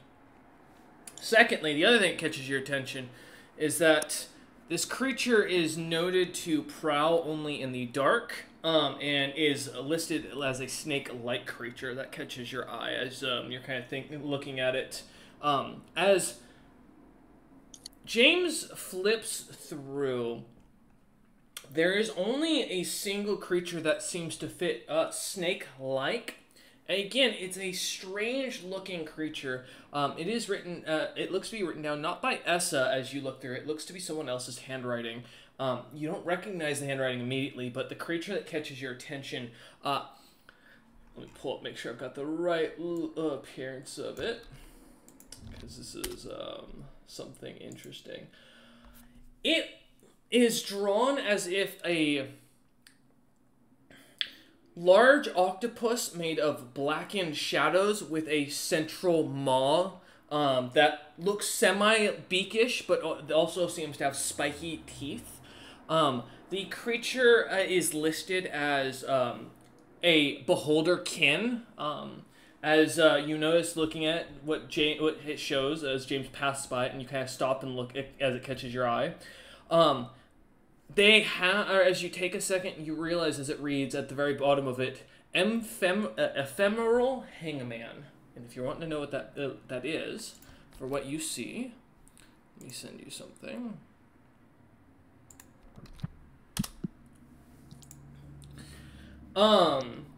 As you kind of take a look over and see this creature, you realize that the creature, as it's listed, is noted for its constricting ability, its natural regeneration, supposed ability to vanish into shadows and darkness alike. Other noted things in there are that those of dragon lords have tried to take on creatures like this before in hordes of almost 100 and have been wiped out. As you look it over, and that's pretty much all you get, Cinder. I'm just still looking at the image. What the fuck is that thing? For the image that you see, James, as you kind of take a second and start thinking, and are kind of trying to look through the book the best you can, you see Cinder seems to focus on the book, the page that has this. Uncle, do you think that's what we're going to be dealing with that one? James, how cold is it outside? 30 below. Do you think any other snake creature or snake-like creature is going to survive in the cold like that?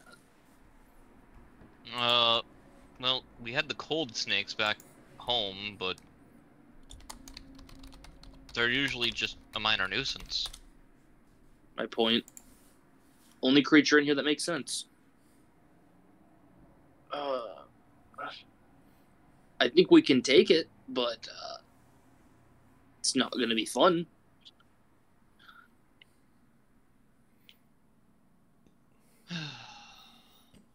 It's doable.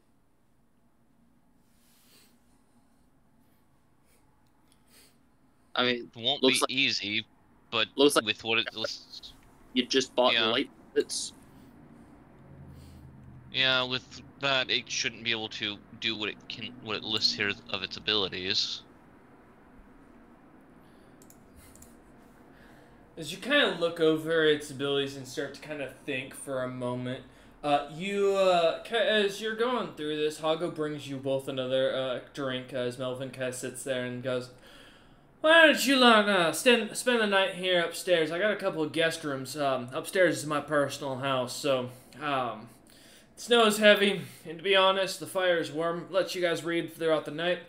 That way, your friend who just went out knows where you guys are when they come back." Yeah, sure. I'm fine with that. Melvin, if you'd like to head back to the ship, just please take the cold weather clothes with you. Melvin kind of shrugs and just kind of continues to read the book as he reads over your shoulder next to Cinder.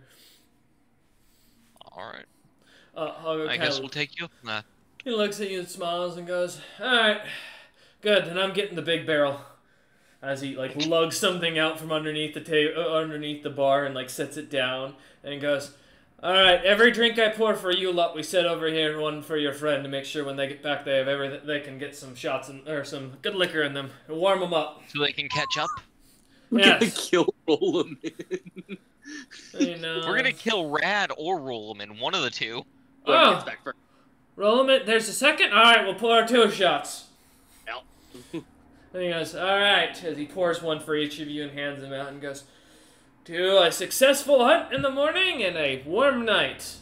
As he downs the first shot of what tastes like a very, almost Marionberry liqueur that has a strong kick to it almost immediately.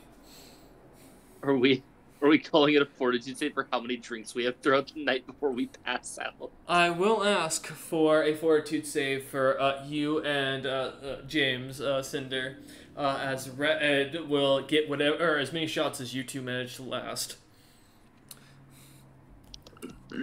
Let's see what you got. So let's do 5. We'll do 5 rolls and make it easy. All right, I have a plus 15 to these. That's a 30. Okay, success. 27. Success. That is a 23. Barely a success. Yep, don't worry about it. I think it's another 27. Okay. Yep. Another 12. And then a 29. Alright, and James? Let me finish what I'm doing real quick, because I'm making sure I list these out so we don't forget. Don't worry. Uncle Cinder can drink. Uncle Cinder can drink for both of us. Okay, so this is 5 fortitude saves. Would this count against my poison? Yes. Awesome! So this is a plus 12. The poison's why my plus was so high.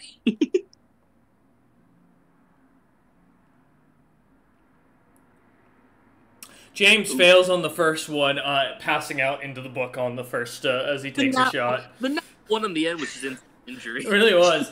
James, as you take the shot, thinking the taste is great, you realize you haven't drank alcohol in a long time that was dwarvish. And as you realize this is not dwarf, Snowbeard, you realize this is a drink from back home called Snowbeard Knockout, specifically as a sailor's liquor. It's supposed to be strong and just overly sweetened.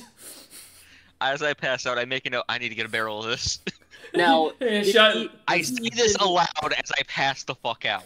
Did he even finish the first drink, or is he just gone? No, yeah, he takes the first shot, and as he looks at the cup and declares that he needs a barrel of it, immediately his head lolls back, and his cup drops, and he's out cold, snoring. Cinder just shakes his head and goes back to drinking. Give me another 4, if you wouldn't mind. I assume you're going to take James's. Yes. That's great fun. 29. Success. I will say, the DC is going up, so... Yeah, but I feel like this far enough is pretty impressive for Hago. Oh yeah, you're at 6 shots. 26. You finally on your 7th shot. You kind of swish around your mouth, Standing, you notice the room is starting to spin a little bit. Your body is kind of like falling, leaning back and forth heavily. I raise my fist in victory as I collapse. You fall back. As you raise your fist, not realizing it, I almost a drunken slur. You cast something, and a new frost or snow leopard appears to catch your head, allowing you to kind of like lay on there and curl up as you start to fall asleep. As Hago kind of looks over at Melvin's just sitting there staring at the shot glasses, not touching them, as he's getting alarm bells in the back of his head from Zelbril not to drink this stuff as it might kill him. I don't think Melvin has more like a +5 to fortitude. No, and Zelbril's not going to let his best TV show get canceled over an alcohol incident. As Melvin just kind of looks at the liquor for a moment, Hago kind of just smiles as we close on the night. As Rad comes back from the snow to find 7 shots waiting for them as they walk in alongside Rollman as they see the other co-worker kind of popping in, sitting the shots, smiling and seemingly taking a couple of them before laying down and passing out. Poor James, only one. Rad, would you like to roll to see how many you can make it through? Oh boy. Or you after watching all like coming in, seeing a bunch of people passed out with obvious liquor around, going to avoid the liquor and just enjoy a nice quiet night. With like a couple like items under my arm and a huge fucking backpack full of alchemical items, and see Cinder fist pump into the air before collapsing forward. I think I look at Melvin and sign to him, "Fuck that, dude." Go find a nice little comfy, cozy corner and relax and curl up. Is it a bottle they're drinking from? They were having a barrel poured into shots, poured into shots by Hago. Hago. Is Hago still conscious? He is still, as you count, 12 shots is what I'm up to.